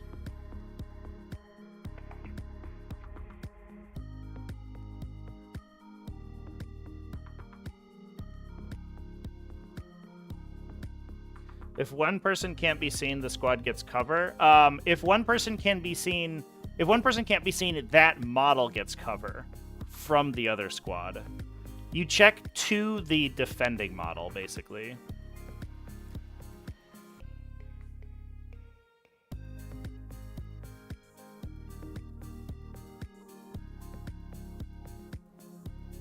Oh, the ad breaks break the chat. That's unfortunate. Did not know that. I might be able to mitigate those.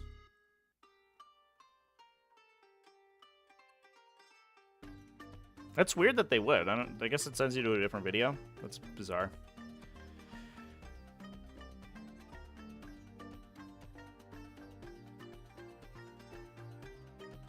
Yeah, but the question I had is that whether this visibility determination counts just for line of sight or for cover.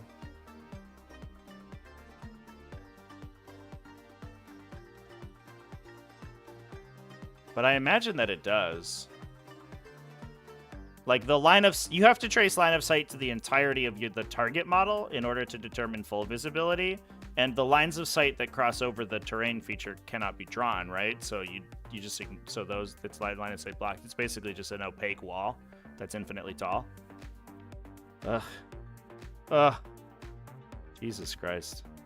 If Magnus doesn't have the towering keyword, can you still shoot him from behind cover if his giant wing is poking out? Yeah, if he extends past the terrain, you get shot. It does give you cover? Oh. Well, if it's a Warhammer community article, then that's the gospel. I guess we can look. It would be in the terrain section, probably.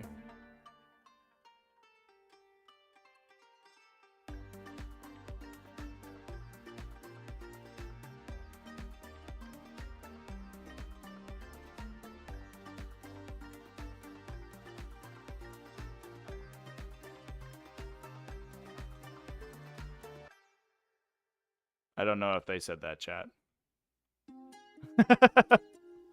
I'm not sure that they answered my question in particular, but that's okay. Doesn't really matter. The base still matters, chat, because you have to move vertically over it.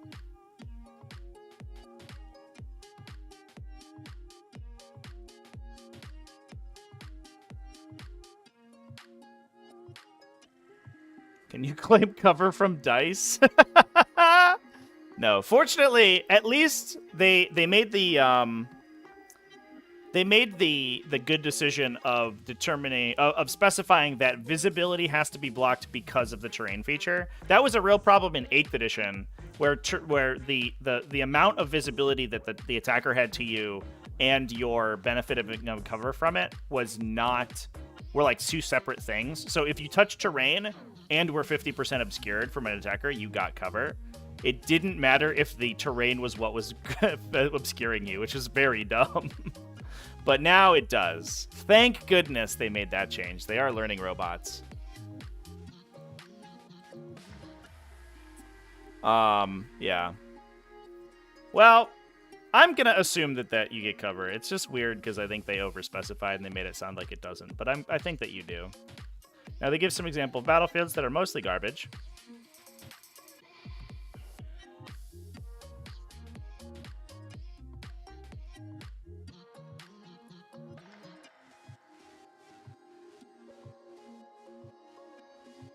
These little walls actually seem like they're going to be kind of useful. They just like grant cover to everything, but you can move over them. That'd be kind of sweet, to be honest.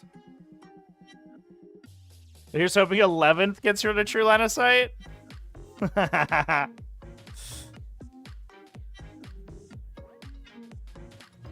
So the question, chat, wasn't because of the fully visible rules. It was the clarification that they made. So they said, you can't see over this terrain feature. Done. Okay. But then, to clarify it, they say you can't draw a line of sight to another unit on the other side of it. So the open question is whether or not this clause determines whether you're partially visible or fully visible, or visible at all, right? Like, if you're behind a ruin, but I can see you 100%, you would be fully visible, but I don't count as having visibility to you because there's a ruin intervening, versus I can't see you because a ruin considers itself line of sight blocking, I guess, is the question. Like, does the ruin count as a physical line of sight blocker, or a mechanical line of sight blocker is the open question, I think. And I think it's probably fine that it just gives you cover. It's the problem with true line of sight is, like, as soon as you divorce mechanics from, like, you start marrying game mechanics to physical game elements, you open up with all these questions about, like, what is the line of sight? You know, what is visibility?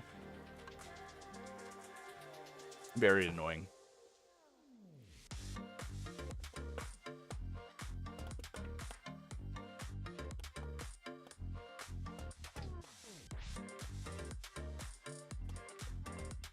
Is the fourth wall real? Is it?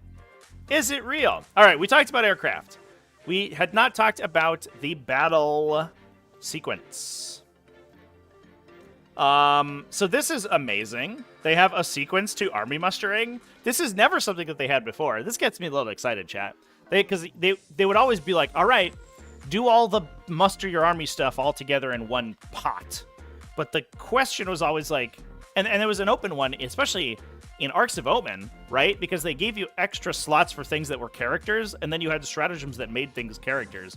And the order in which those two things worked was never defined, and everyone had a different interpretation. It was that dumbass Iron Hands Dreadnought that was an elite slot that was also a character. So the question was whether you could use the character elite slot for it or the regular elite slot, because you didn't know if you used the stratagem on the unit before it was added to your roster or after, and whether that mattered. But now they just have there's just a thing for it. Get rules, select units, select warlord, add enhancements. Look at that. Glorious. I love this. I love sequences, chat. I like numbered lists. Give me a nice list of things in what order to do them.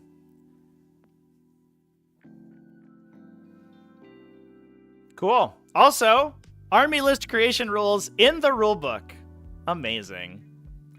They kept not doing that in previous editions, and then we'd have to go to the GT rulebook or whatever to figure it out.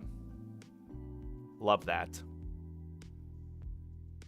I like True Line of Sight because of that we have fist fights over every little appendage. I think you have it the other way around. I think you like True Line of Sight because with it, you have fist fights over every little appendage. The problem is that True Line of Sight makes the appendages matter. If you didn't have True Line of Sight, you wouldn't care about them. You would just use a laser line. Oh, for whatever reason, my chat is right here. Must have clicked something.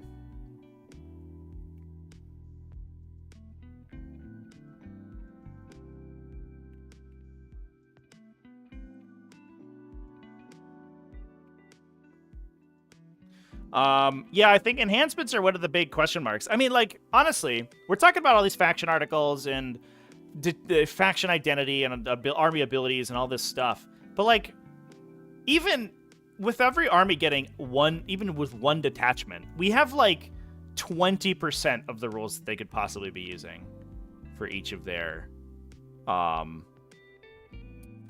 abilities. like for each of their detachments, right?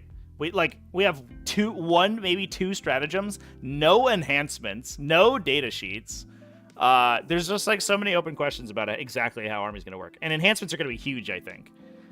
Because it sounds like some of them may have army-wide effects, which is enormous. That's crazy. All right, so we muster armies. We just talked about that. Create the battlefield.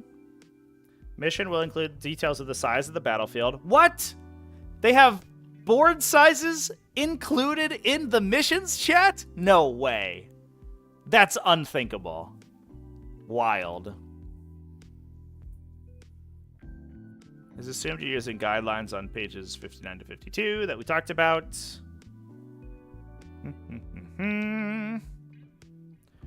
Kind of wish that they had terrain layouts in here, but it is what it is. They've never done that, so they won't start now. Determine attacker and defender. Declare battle formations. So this is transports and strategic reserves. Then you deploy your armies.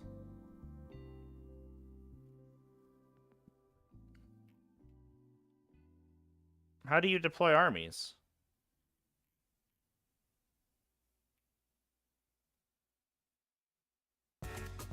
That doesn't tell you. All right, cool. Good to know. So you roll to go first after determining attacker defender, so just like it works now. But pre-battle abilities are alternated starting with the player who will take the first turn. Now, is Scout Move a pre-battle ability? Let me go find the area with Scout, which is in deployment abilities, I think. Yeah. Before the first turn begins, it can make a normal move. The player who is taking the first turn moves their units first. Really? I mean, I guess that's clean, but it does seem kind of broken. They have to end it more than 9 inches away from enemies. So the player going first could just box in their opponent's pregame moves. It's lame. I don't like that.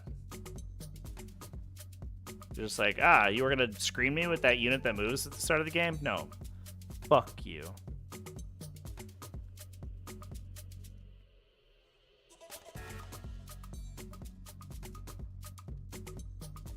Now, interestingly, it looks like that the scouts happen after the resolve pre-battle abilities section, which is a little bit weird, but it is what it is. Okay. There's an objective marker section.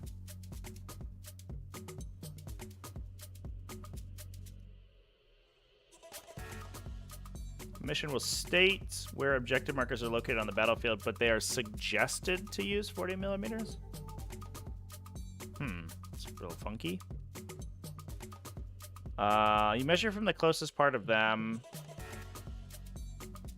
I guess they're supposed to be 40 millimeter. I don't know why you would suggest. Just say they're 40 millimeters. Don't let somebody put a building down and measure from it if it's in their deployment zone or whatever. You can move over objective markers if they were not there, but cannot end move on top of an objective marker. That we did know that, but it is mighty unfortunate for units with big bases. That's going to make playing monsters and vehicles very difficult, I think. Start of the battle, each objective marker on the battlefield is said to be contested. It is not controlled by either player. To control an objective marker, you must first need to move models in range of it. Every model has an OC value on its data sheet. You determine a player's level of control over an objective marker. Ooh, that's a capitalized phrase right there. Level of control is the sum total of your objective control characteristics. I hope that gets used more often. I like level of control. Add together the OC characteristics of all the models in the player's army. You control objective marker at the end of any phase if your level of control is greater than your opponent's. If both players have the same level of control, it is contested instead. So to be clear, chat, this is why that OC 0 models can't control objectives, because when you're tallying your level of control, you add a bunch of zeros together, which adds up to 0, which is the same as your opponent. So you no longer control that objective because it's contested. Nobody controls it anymore.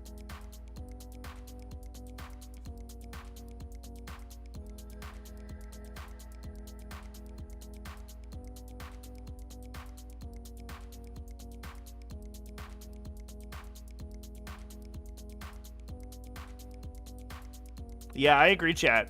I still think it's kind of unclear whether turn 1 deep strikes are going to remain. They are allowed per this book, but that's also been the case for 8th and 9th edition, and those editions had further publications that prevented it. And I don't know why that is, but I wish they would just put it in the core rules. I don't know, it's weird, but it is what it is. There's a nice map key. These are cool. That's going to be for when we see mission cards. Love that. Only War has its own mission set up. So this is mostly an example. A lot of people were memeing about this section right here. The battle ends when all of one of model's players are destroyed. But that's specifically for playing this mission. And this is like the basic bitch mission. This is for when you're playing your like baby's first game of 40k. It also, importantly, does not have the dimensions of the table. Oh, no, it tells you here. Oh, chat. That's glorious. So I bet, here's what I bet. They talked about there being a GT packet, which has additional rules for playing the missions. I bet that the GT packet has this, just like it does in 9th edition, has this, and it just says do this, but for every mission. And I bet that is where you would have, like, whether or not there's any special stuff about, like, pregame moves or turn 1 deep strikes. So I would cross my fingers for a GT book that would maybe have some more, what's the word? Clarifications in it, for sure. Turn 1 deep strike should be yes. Honestly, no. They should get rid of turn 1 deep strikes and strategic reserves and forward deploys entirely. Get rid of all of that alpha strike garbage. And pregame moves. Don't do any of it. But they didn't do that, so it is what it is. 0 plus 0 is 2x0, which is greater than 0.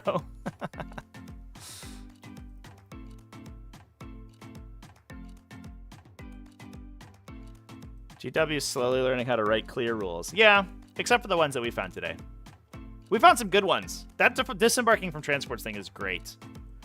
I love that they just forgot how to tell you how to do it. They were like, I don't know, just do it. Doesn't matter when.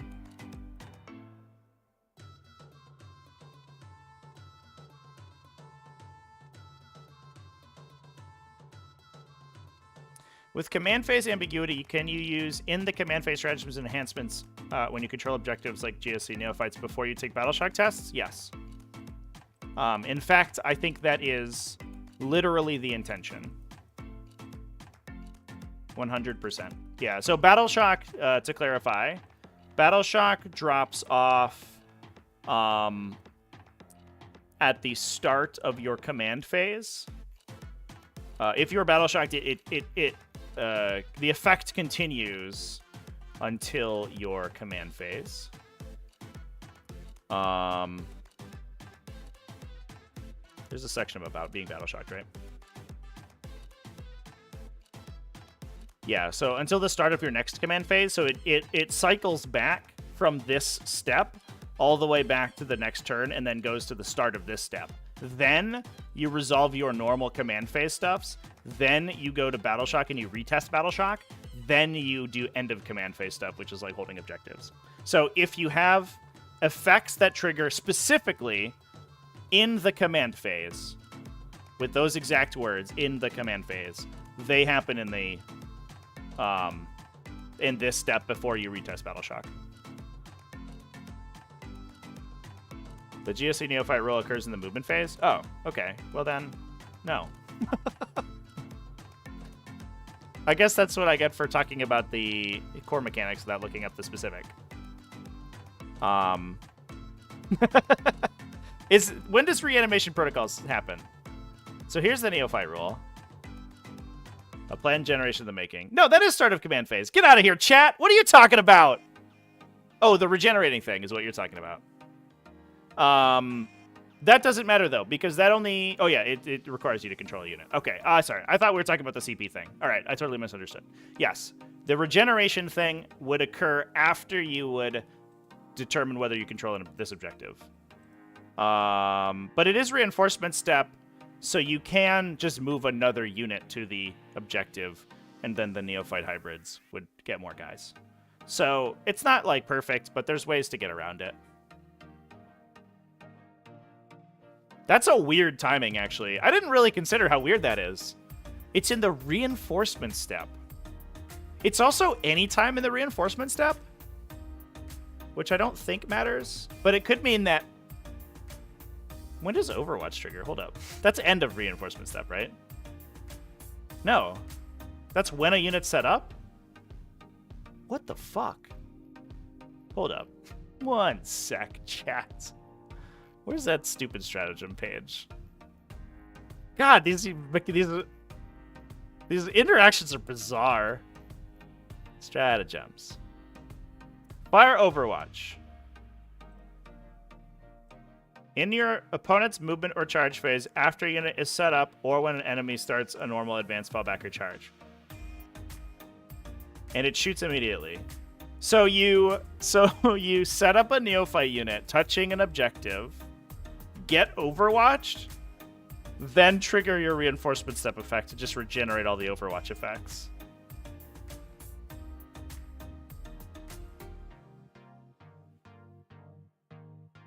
I mean, to be fair, the rules are very clear. Oops. Sorry, everybody. I closed my window. To be fair, the rules are extremely clear. They're just weird. Like, this is not a questionable interaction. That is how this works. It's just funny. That's super duper funny. I love that.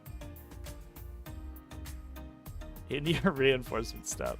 So the other thing is that, like, if you have... I'm sure GSE will have ways to redeploy themselves. So you could have a unit that's wounded, pick it up, drop it back on, like, a back objective, and then heal it. Or you could just have a unit that's wounded off every objective and just runs to an objective. Even if it's failed battle shock, you have to control the objective, but you don't have to control it with that unit. They just have to be within 3. So you run it to the objective, and then another unit runs onto the objective, and then you heal them. That ability is actually, like, super strong. I don't know if I totally internalized how dumb that is. Holy crap. Neophyte hybrids, calm down. When does the Necron one work? Where are my Necron boys at?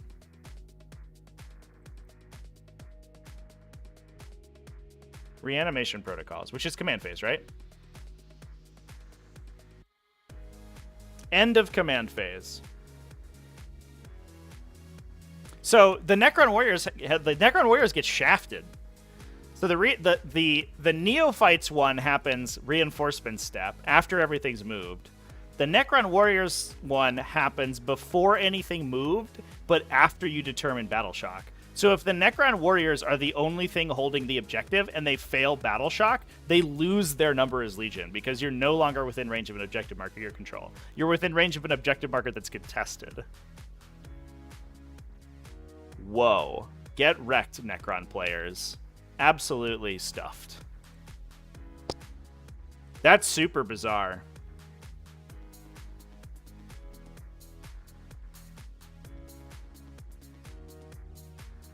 If you set up a bunch of units, your opponent can miss your chance to Overwatch. Well, like, don't like fuck them out of it. But be like, you set up a unit and then you look at them and then you go to set up the next unit and then you look at them again. But if you've set up a second unit, they can't Overwatch the first one anymore, for sure. 100% that's how that works. Don't put a bunch of units on really fast and be like, you missed your chance. You didn't declare the interrupt, you dickhead. That's how you be an asshole, and that's how you get a judge called on you. Because that is uninteractive play. You can't do that. But you can bait out Overwatches. That's actually kind of fun. You could put like a really juicy unit down and be like, hey, Overwatch me? You could shoot me with 4 of your flamers, and they're like, 4 flamers is pretty good. But it's like a crappy unit, and then you're like, I'll put my other unit way over here because you didn't Overwatch yet. Or I'll just hold it. I'll just keep it in reserve. The mind games, chat. There's going to be so many mind games about all of these stratagems. I did a video, by the way. It's an advanced tactic, so it's in the members playlist on YouTube. I did a video about playing around defensive stratagems, which is really important because at the time I made the video, Adeptus Custodes was the best faction in the game. And knowing how to play against them was super important. But now knowing how to play against them is going to be huge because everyone has automatically two defensive stratagems baked into their army. If they have the correct keywords for these, which most people will. Did I notice Drukhari Pain tokens need to be activated at the start of the phase? Yeah, I did. Yeah, it's honestly, it's like kind of a... I didn't talk about the power level of the ability so much in that video, but the ability is very dumb. I actually don't like it from a mechanical level. I like it because I think it forces Drukhari players to play in a way that is that makes sense, right? Like they want to, in order to fuel their aggression, they have to kill all of your weak units first to give them enough pain tokens, which is adorable. But the ability itself is very bad. You get full rerolls. The full rerolls in the fight and shooting phase is great, but the reroll charge and advance rolls is garbage. It's just really bad. You will most likely never use them for that unless you have tons of pain tokens left over.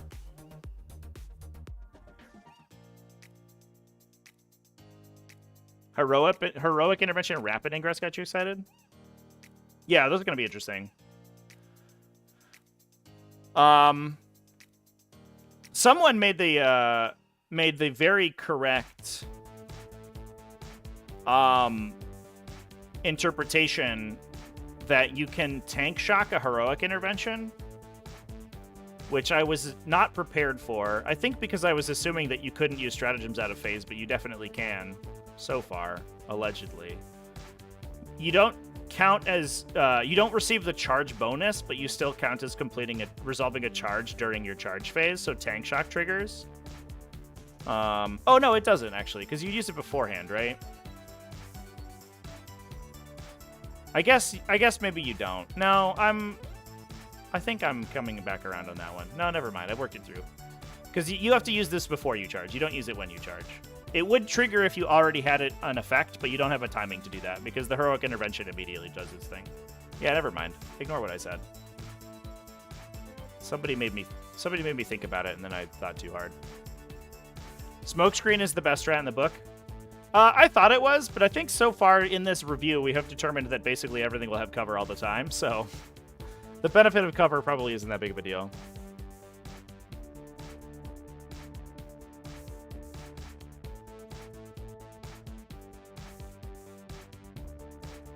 You spend pain tokens in the command phase? No, you spend it at the start of whatever phase you're using them in. So you spend them in... If you want to reroll, you have to spend them on a unit at the start of the charge phase, and then it gives you one reroll to charge. It's not very good. It's a very bad mechanic. It should be used immediately in order to reroll a charge roll. Or it should be... I think that the charge effect, the advance and charge effect, should maybe affect you for the whole turn or something. Or you should use it. Yeah, I don't know. It is what it is.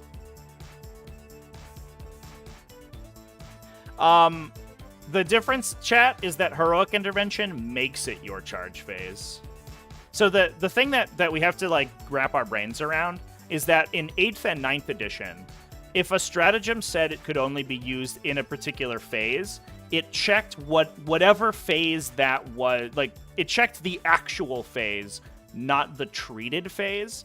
That is no longer the case. So in 10th edition, if you have very specific timings for stratagems, you can use those stratagems out of phase. So for example, right, when somebody uses fire Overwatch at you, they fire as if it was their own shooting phase, which means that for you can go to ground because suddenly it's your opponent's shooting phase and you've been targeted by an attack.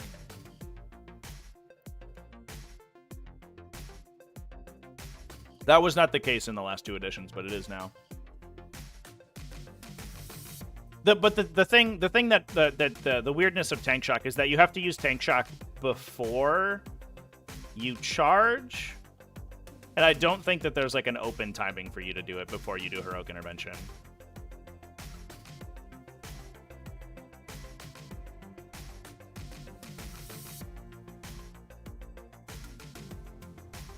How do I feel about both flavors of knights? I think that Chaos Knights look cool as hell. Imperial Knights are kind of whatever. But, I mean, I think they'll be okay. We have to see more data sheets, honestly, to make, like, a real thing.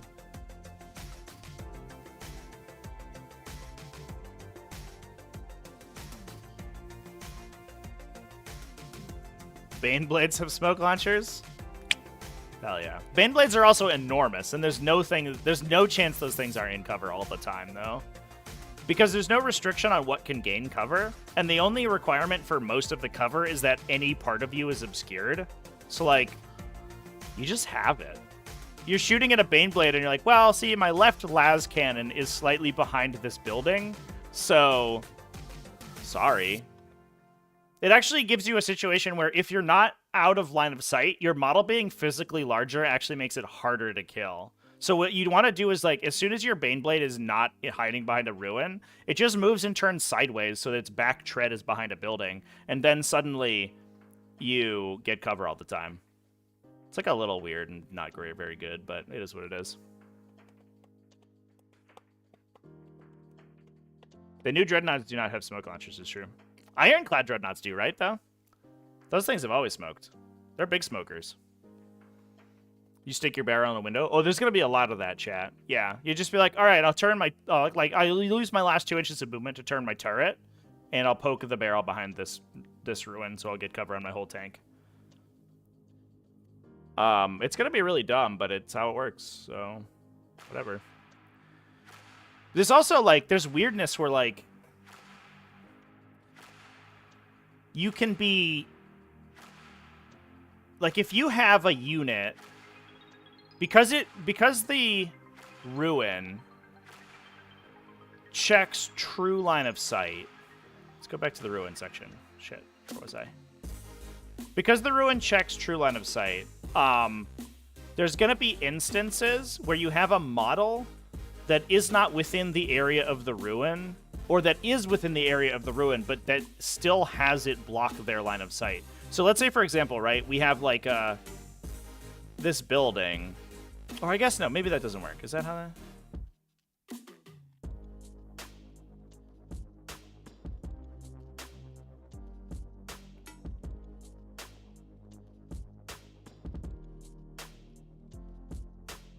So you can see into the terrain feature normally. So, like, I think that if you have a ruin, a model that's, like, on the edge of this ruin, and this is the footprint of the ruin, and you're shooting at them from this side, right?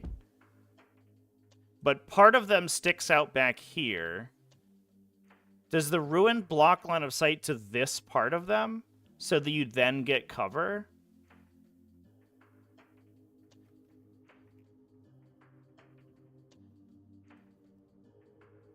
Towering models don't get that. Models can see into it normally. I think you do, right? Why wouldn't it just say that models inside, like, visibility to models inside the terrain is determined normally? It just says that models can see into the feature normally, and you can see out of it normally. Oh, wholly within. Oh, holy shit. Wait a minute.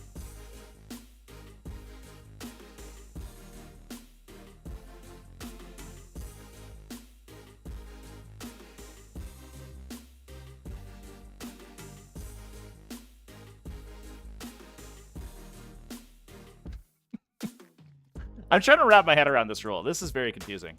You can see over or through the... You cannot see over or through the terrain feature, full stop. It blocks line of sight. We can ignore this aircraft and towering ruin. I'm just going to highlight it so I don't keep reading it. You can see into the terrain feature normally. And models that are wholly within can see out of it normally. Oh my god. Okay. So towing a ruin doesn't let you see through, but it lets you be seen through it?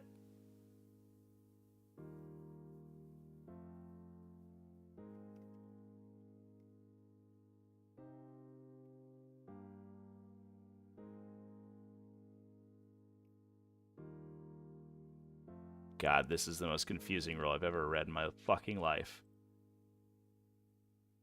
A unit outside the terrain feature cannot draw a line of sight to a target on the other side. Yes. Models that are wholly within feature can see out of it normally. Yeah, so if you are touching a terrain feature, you can be seen because, so let's say that this guy is touching the terrain feature. It goes like this. The Space Marines can see him because part of him is within the area, the footprint of the terrain. But he cannot see the Space Marines because his line of sight ends at the edge of the terrain feature.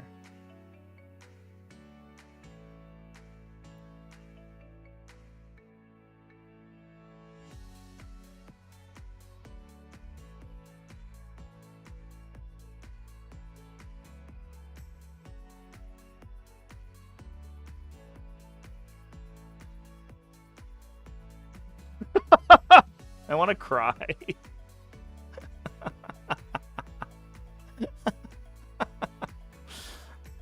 Oh my god, dude.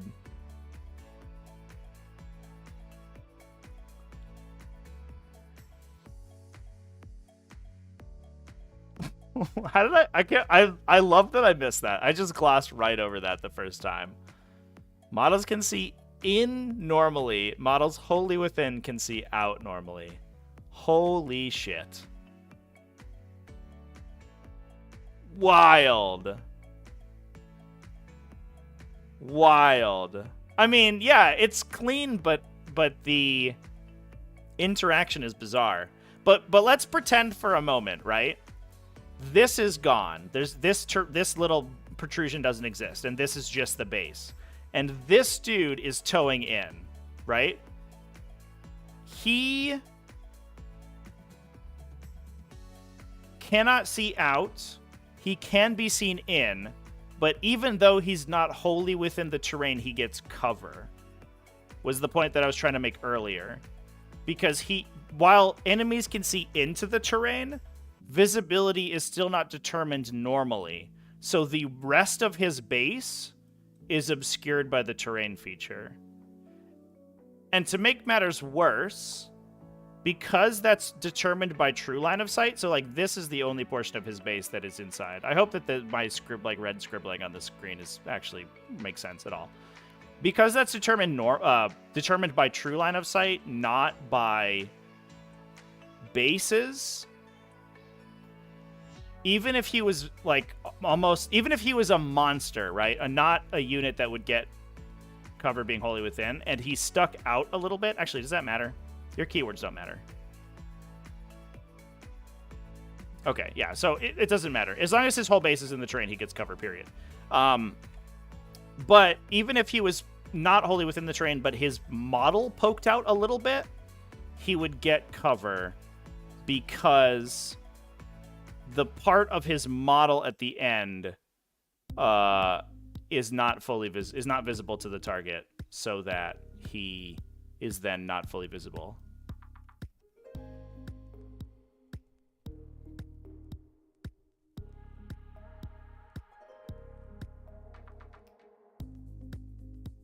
What the fuck? It's exactly like Ruins, how Ruins work now. It's not even close to how Ruins work now, chat. It's like a light year different.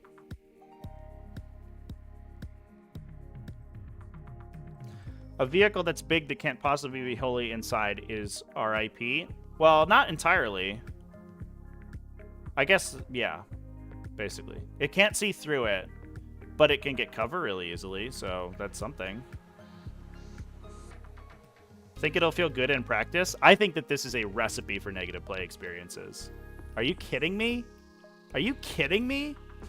Telling your opponent that you can draw line of sight to them, but because a sliver of their base is outside the ruin, they can't see you? Get out of here, dude. This is a shit-ass rule. Holy crap.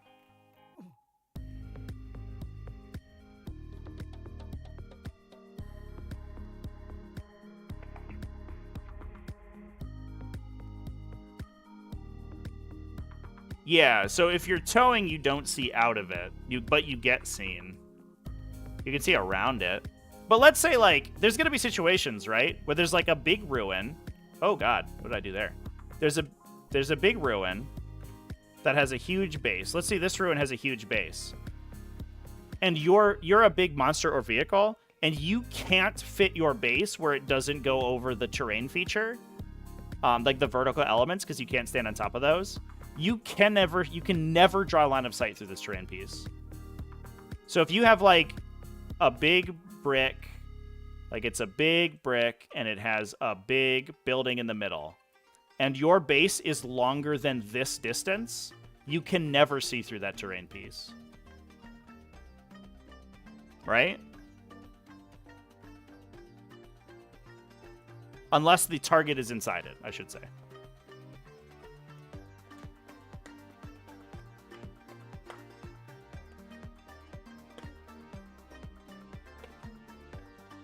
That is not a good rule, chat. That's very bad.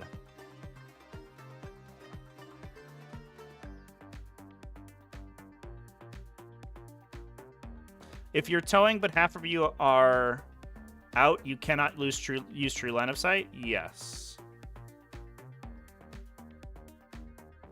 It realistically only makes sense if you're behind it, right? So like if there's the big brick and it has the building in the middle and a little outhouse in the middle, and your target is over here and you're here, then you're fine. But if you're here, you're fucked. You cannot see them because that big rectangle or that big square blocks line of sight. Yeah, watch this get house ruled in WTC, so every fucking person on the planet plays a different way, a different like ruin roll. God damn it.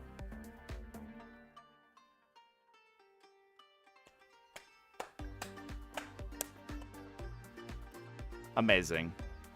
Incredible, chat. Well, I'm glad we read through this. Oh my god. That was a get to have that revelation live on stream. What the hell?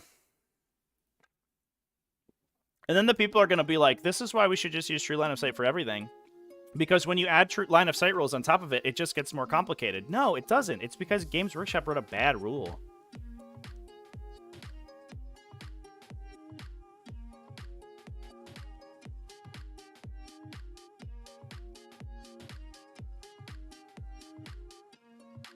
I don't think we're saying that it's like confusing, chat. I think we're saying that it's bad, like because there's these edge cases that are like gonna just fucking destroy you.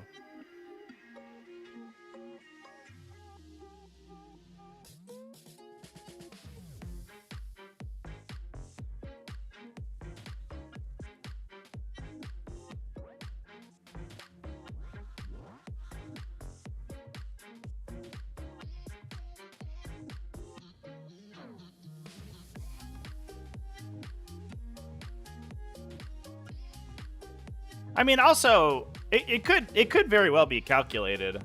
If the intention is to make it so that infantry are more maneuverable than vehicles and stuff, like they pump the profiles of vehicles, but they make it so that vehicles have like a ridiculously tough time ever seeing anything, then you're like, well, maybe I'll just use infantry with heavy weapons. So it still gives like infantry this little bit of like extra use case because they can just hop into raid and shoot people, whereas a vehicle like maybe doesn't have that luxury or has much more limited lines of sight. But it feels like such a clunky way to do that. I don't know.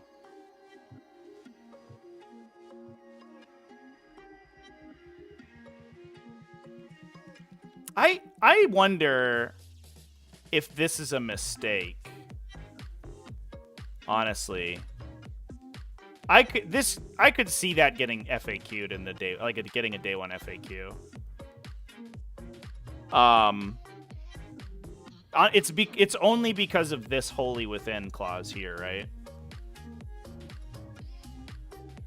If it just said within, it wouldn't matter. But because it says wholly within, it means that like there's one way lines of sight. Like it becomes a one-way mirror basically.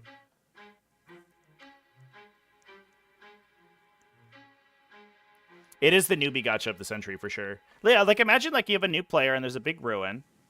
And they're like, oh, I'll move into the ruin so I can see. But their tank moves 10 inches and is like 4 inches long, and they put it 5 inches away. So when they move it to the edge, an inch of its base is going to be out of the back. And you'll be like, sorry, buddy. you're stuck. You can't see anything. It's just gonna be a big negative play experience.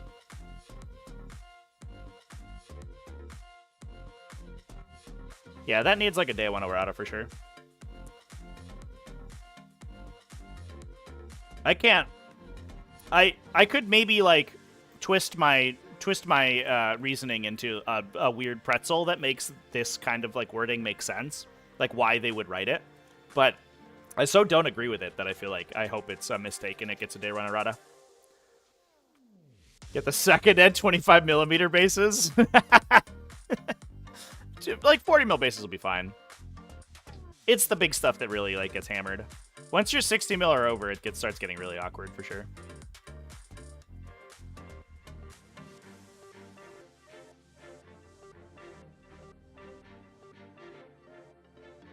It boils down to you can't toe step backwards to get cover. You need to be wholly within or have a physical piece of terrain blocking line of sight. Anthony, I'm not sure that we're on the same page here, buddy. The problem isn't gaining cover. The problem is that models towing into the terrain can't see through it, but they can be seen, is the issue.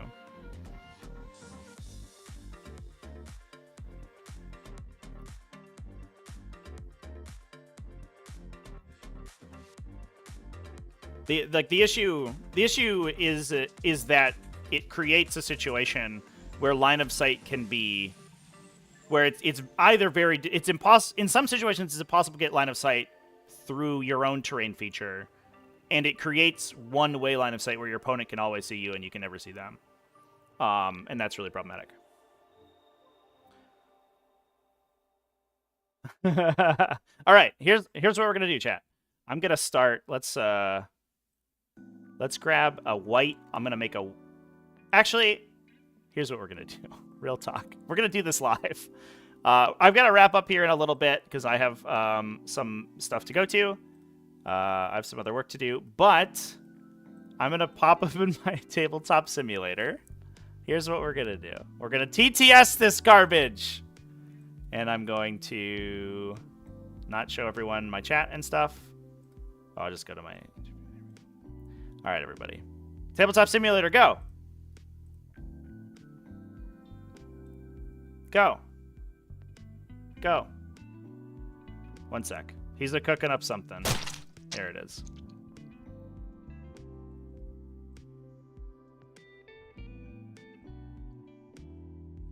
Oh my god, my display capture is going to be so fucked.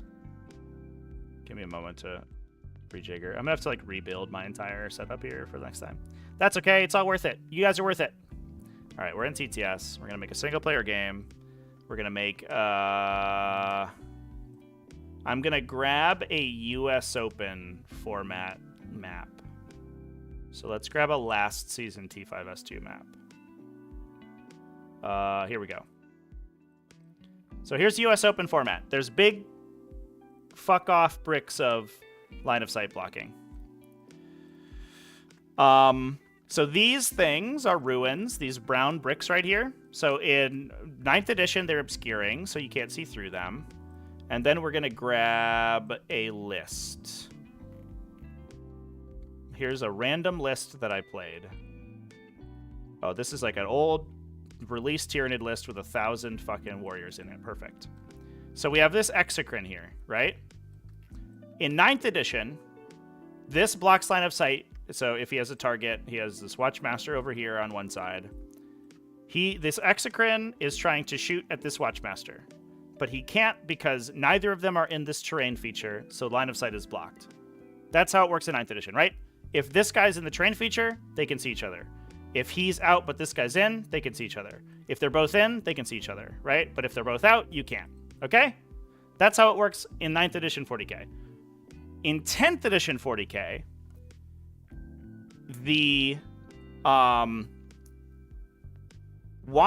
both of these models can see, as long as they have true line of sight, obviously, can see to anywhere inside the terrain feature, right?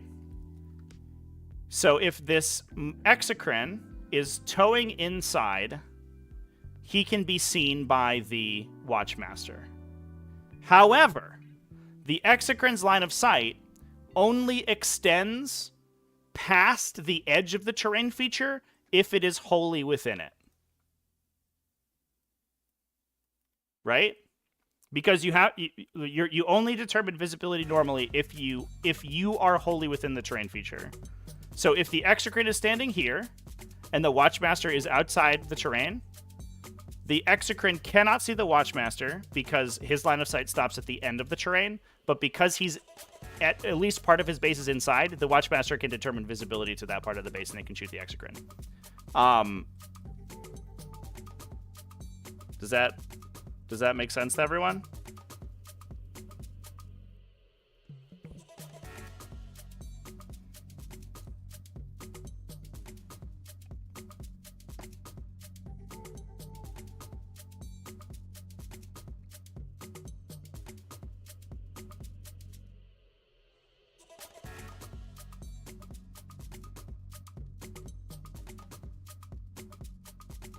Knights can shoot over models at over woods at models they can clearly see without taking -1 to hit. Woods don't no longer give -1 to hit, chat. Woods just give cover if you're partially visible. But knights do ignore it, yeah.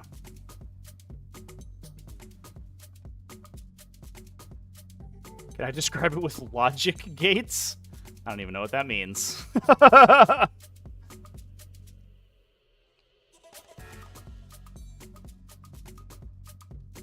It makes sense in the way that gravity pulls things up. Is it base and model or just base?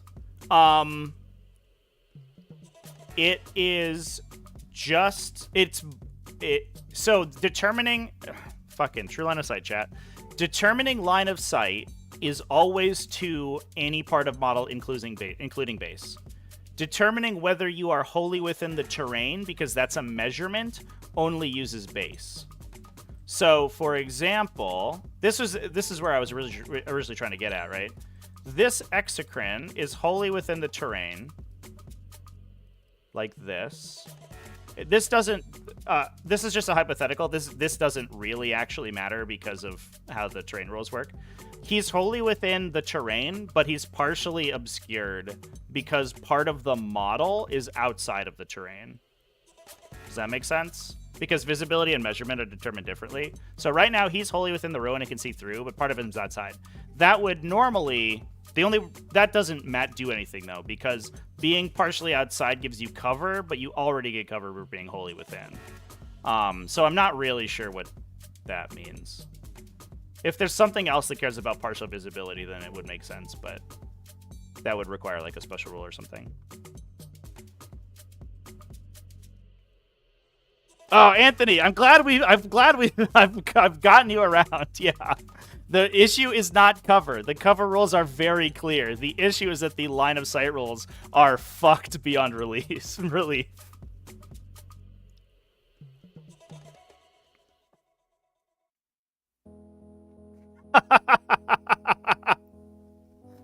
Helps Drukhari boats? Does it? I guess so. Does it? Because it's hard to get them wholly with their ruin. I actually think it hurts Drukhari boats.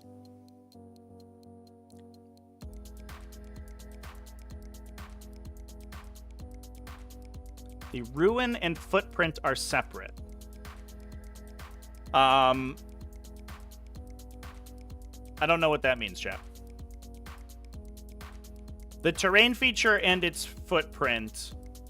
The footprint of a terrain feature determines what is on or off a terrain feature, which, because this is a ruin, is what determines its visibility.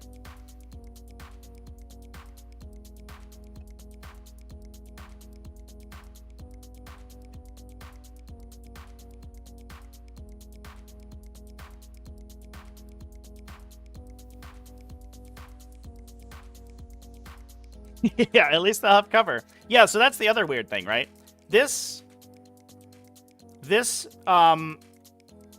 So we just talked about how you cannot tow a terrain feature and get cover, but that's not entirely true, right? Because if this is on the terrain, because cover cares only about line of sight, not about your position on the terrain, because being partially visible cares about line of sight. The only actual visible... So this is different than 9th edition, because 9th edition said, as soon as you touch a terrain feature, visibility is determined normally, full stop, end of story, we're done. Go home. The new rules say that you cannot trace your line of sight past the boundary of the terrain, right? So if this exocrine is partially within the terrain, only like 20% of its model is visible, which means it is partially obscured to this Watchmaster. So it has cover right now from the Watchmaster, despite the fact that it's not wholly within the terrain. And if we just look at this visibility, you can see it all. But because this wall becomes a physical blocking wall, you can only actually see its arm. So it gets cover from you. Which is honestly, like, probably fine. I don't know if that's, like, an issue. It's just weird, because they're like, well, you can't toe in, except for this one situation in which you can. But, like, at least you get cover towing into terrain when you're behind the terrain, not, like, literally in front of it. Like, you're like, oh, I'm in cover now, because my back heel is inside this building.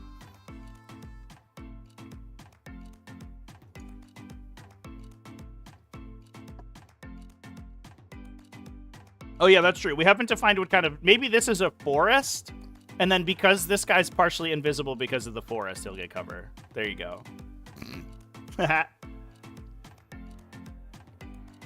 Basically, it's never worth it to enter terrain unless you can get your whole base into it. Basically. I mean, unless you want that like, situational, like, facing cover, right? God, this... I'm glad we're having this discussion, chat, because I'm glad that we have, like, we've uncovered these corner cases. But man, I was kind of excited that the terrain rules were, like, kind of more simplified, and holy shit, are they not? Holy fuck.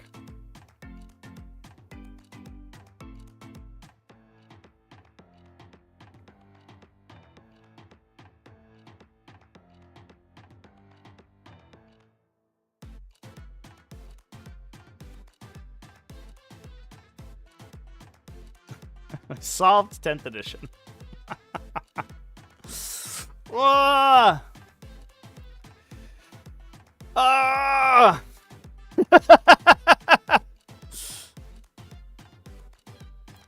Amazing.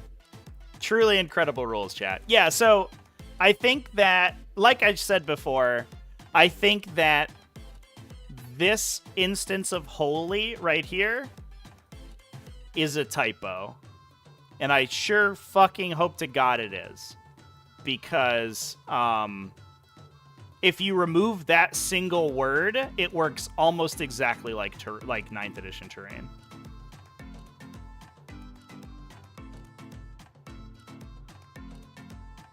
This is a very good example of classic like GW word salad being really bad for them.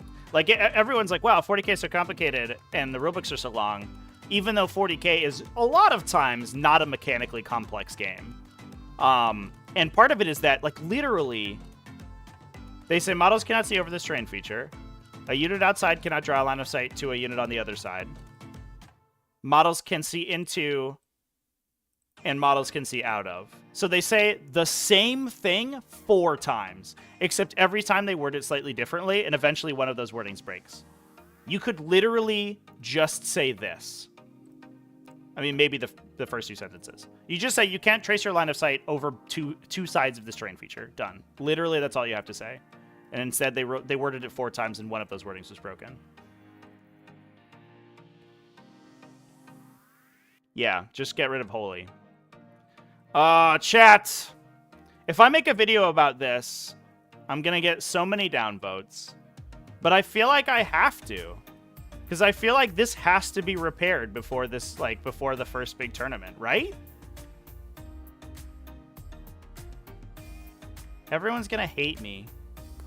It'd be so sad. The little knights, they do not have towering. That's correct. Only the big ones.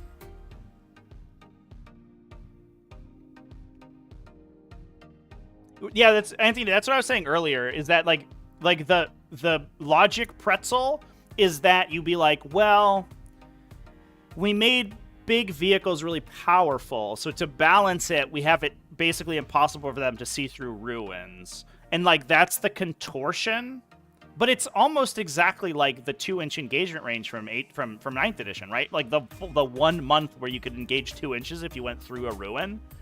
Where they were like, well, we needed it so that wall screening was tougher. So to do that, we made the most convoluted, ridiculous rule possible, and it was super fucking broken. And then we had to undo it because it was so busted. This feels very much like that, if that was intentional. But I feel like it's not intentional.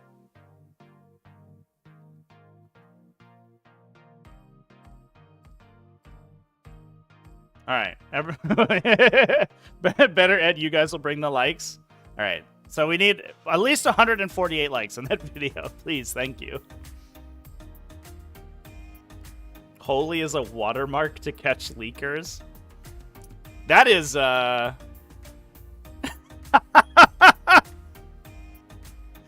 is a tinfoil hat conspiracy theory, ML. If that's the case, though, more power to them. Honestly, they fucking got me, and whoever leaked this PDF is getting destroyed, because we just put that on full blast for a full hour. It does, yeah, it does kind of feel, chat, like they went to the terrain section, they wrote out all the rules, and then they said find within, and then put holy in front of it. They were like, find within, replace with holy space within, and then they just are like enter.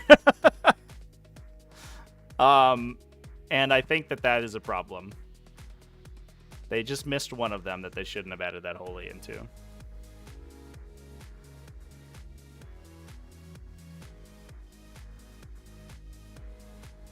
Oh my god, chat. Holy is the Hail Hydro 10. I'm gonna start going up to the people and whispering holy within in their ears. The 10th edition dog whistle. Oh my god. How many bad rules interactions have we seen so far? Honestly, only like 3, right?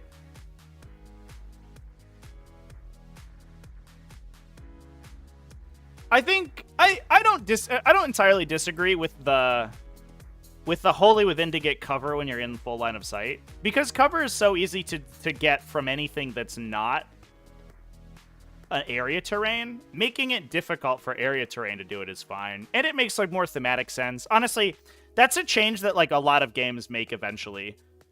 They just go to the like people touch terrain and it's all funky or whatever, and they just play like that for ages until eventually like everyone's just towing their back corner into a terrain feature and getting cover from it. And eventually somebody gets mad at that and they change the rule to be holy within. Like that same thing happened in like War Machine and a bunch of other games.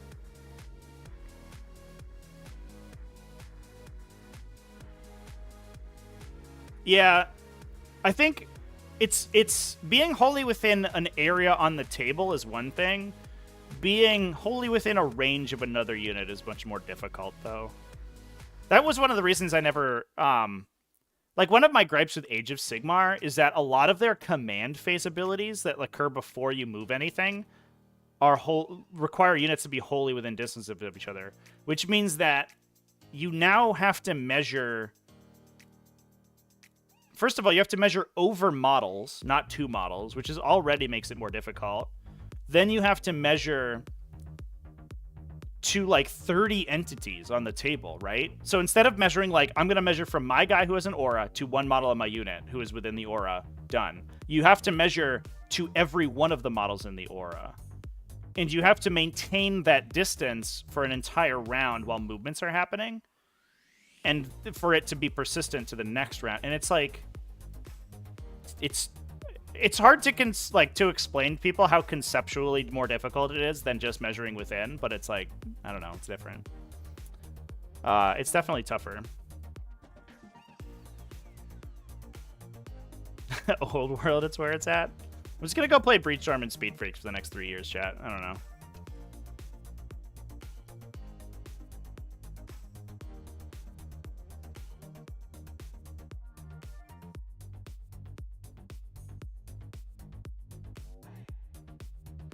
Anyway, chat. Oh, we went so long. I actually expected this to be kind of a short episode. We were just talking about the new stuff and then we would call it. But man, we talked about like this terrain thing for like an hour. Holy crap.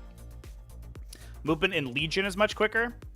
The movement in Legion is pretty nice for sure. Every other part of Legion, less nice. But the movement, it's fine. I have no problem with Legion's movement system.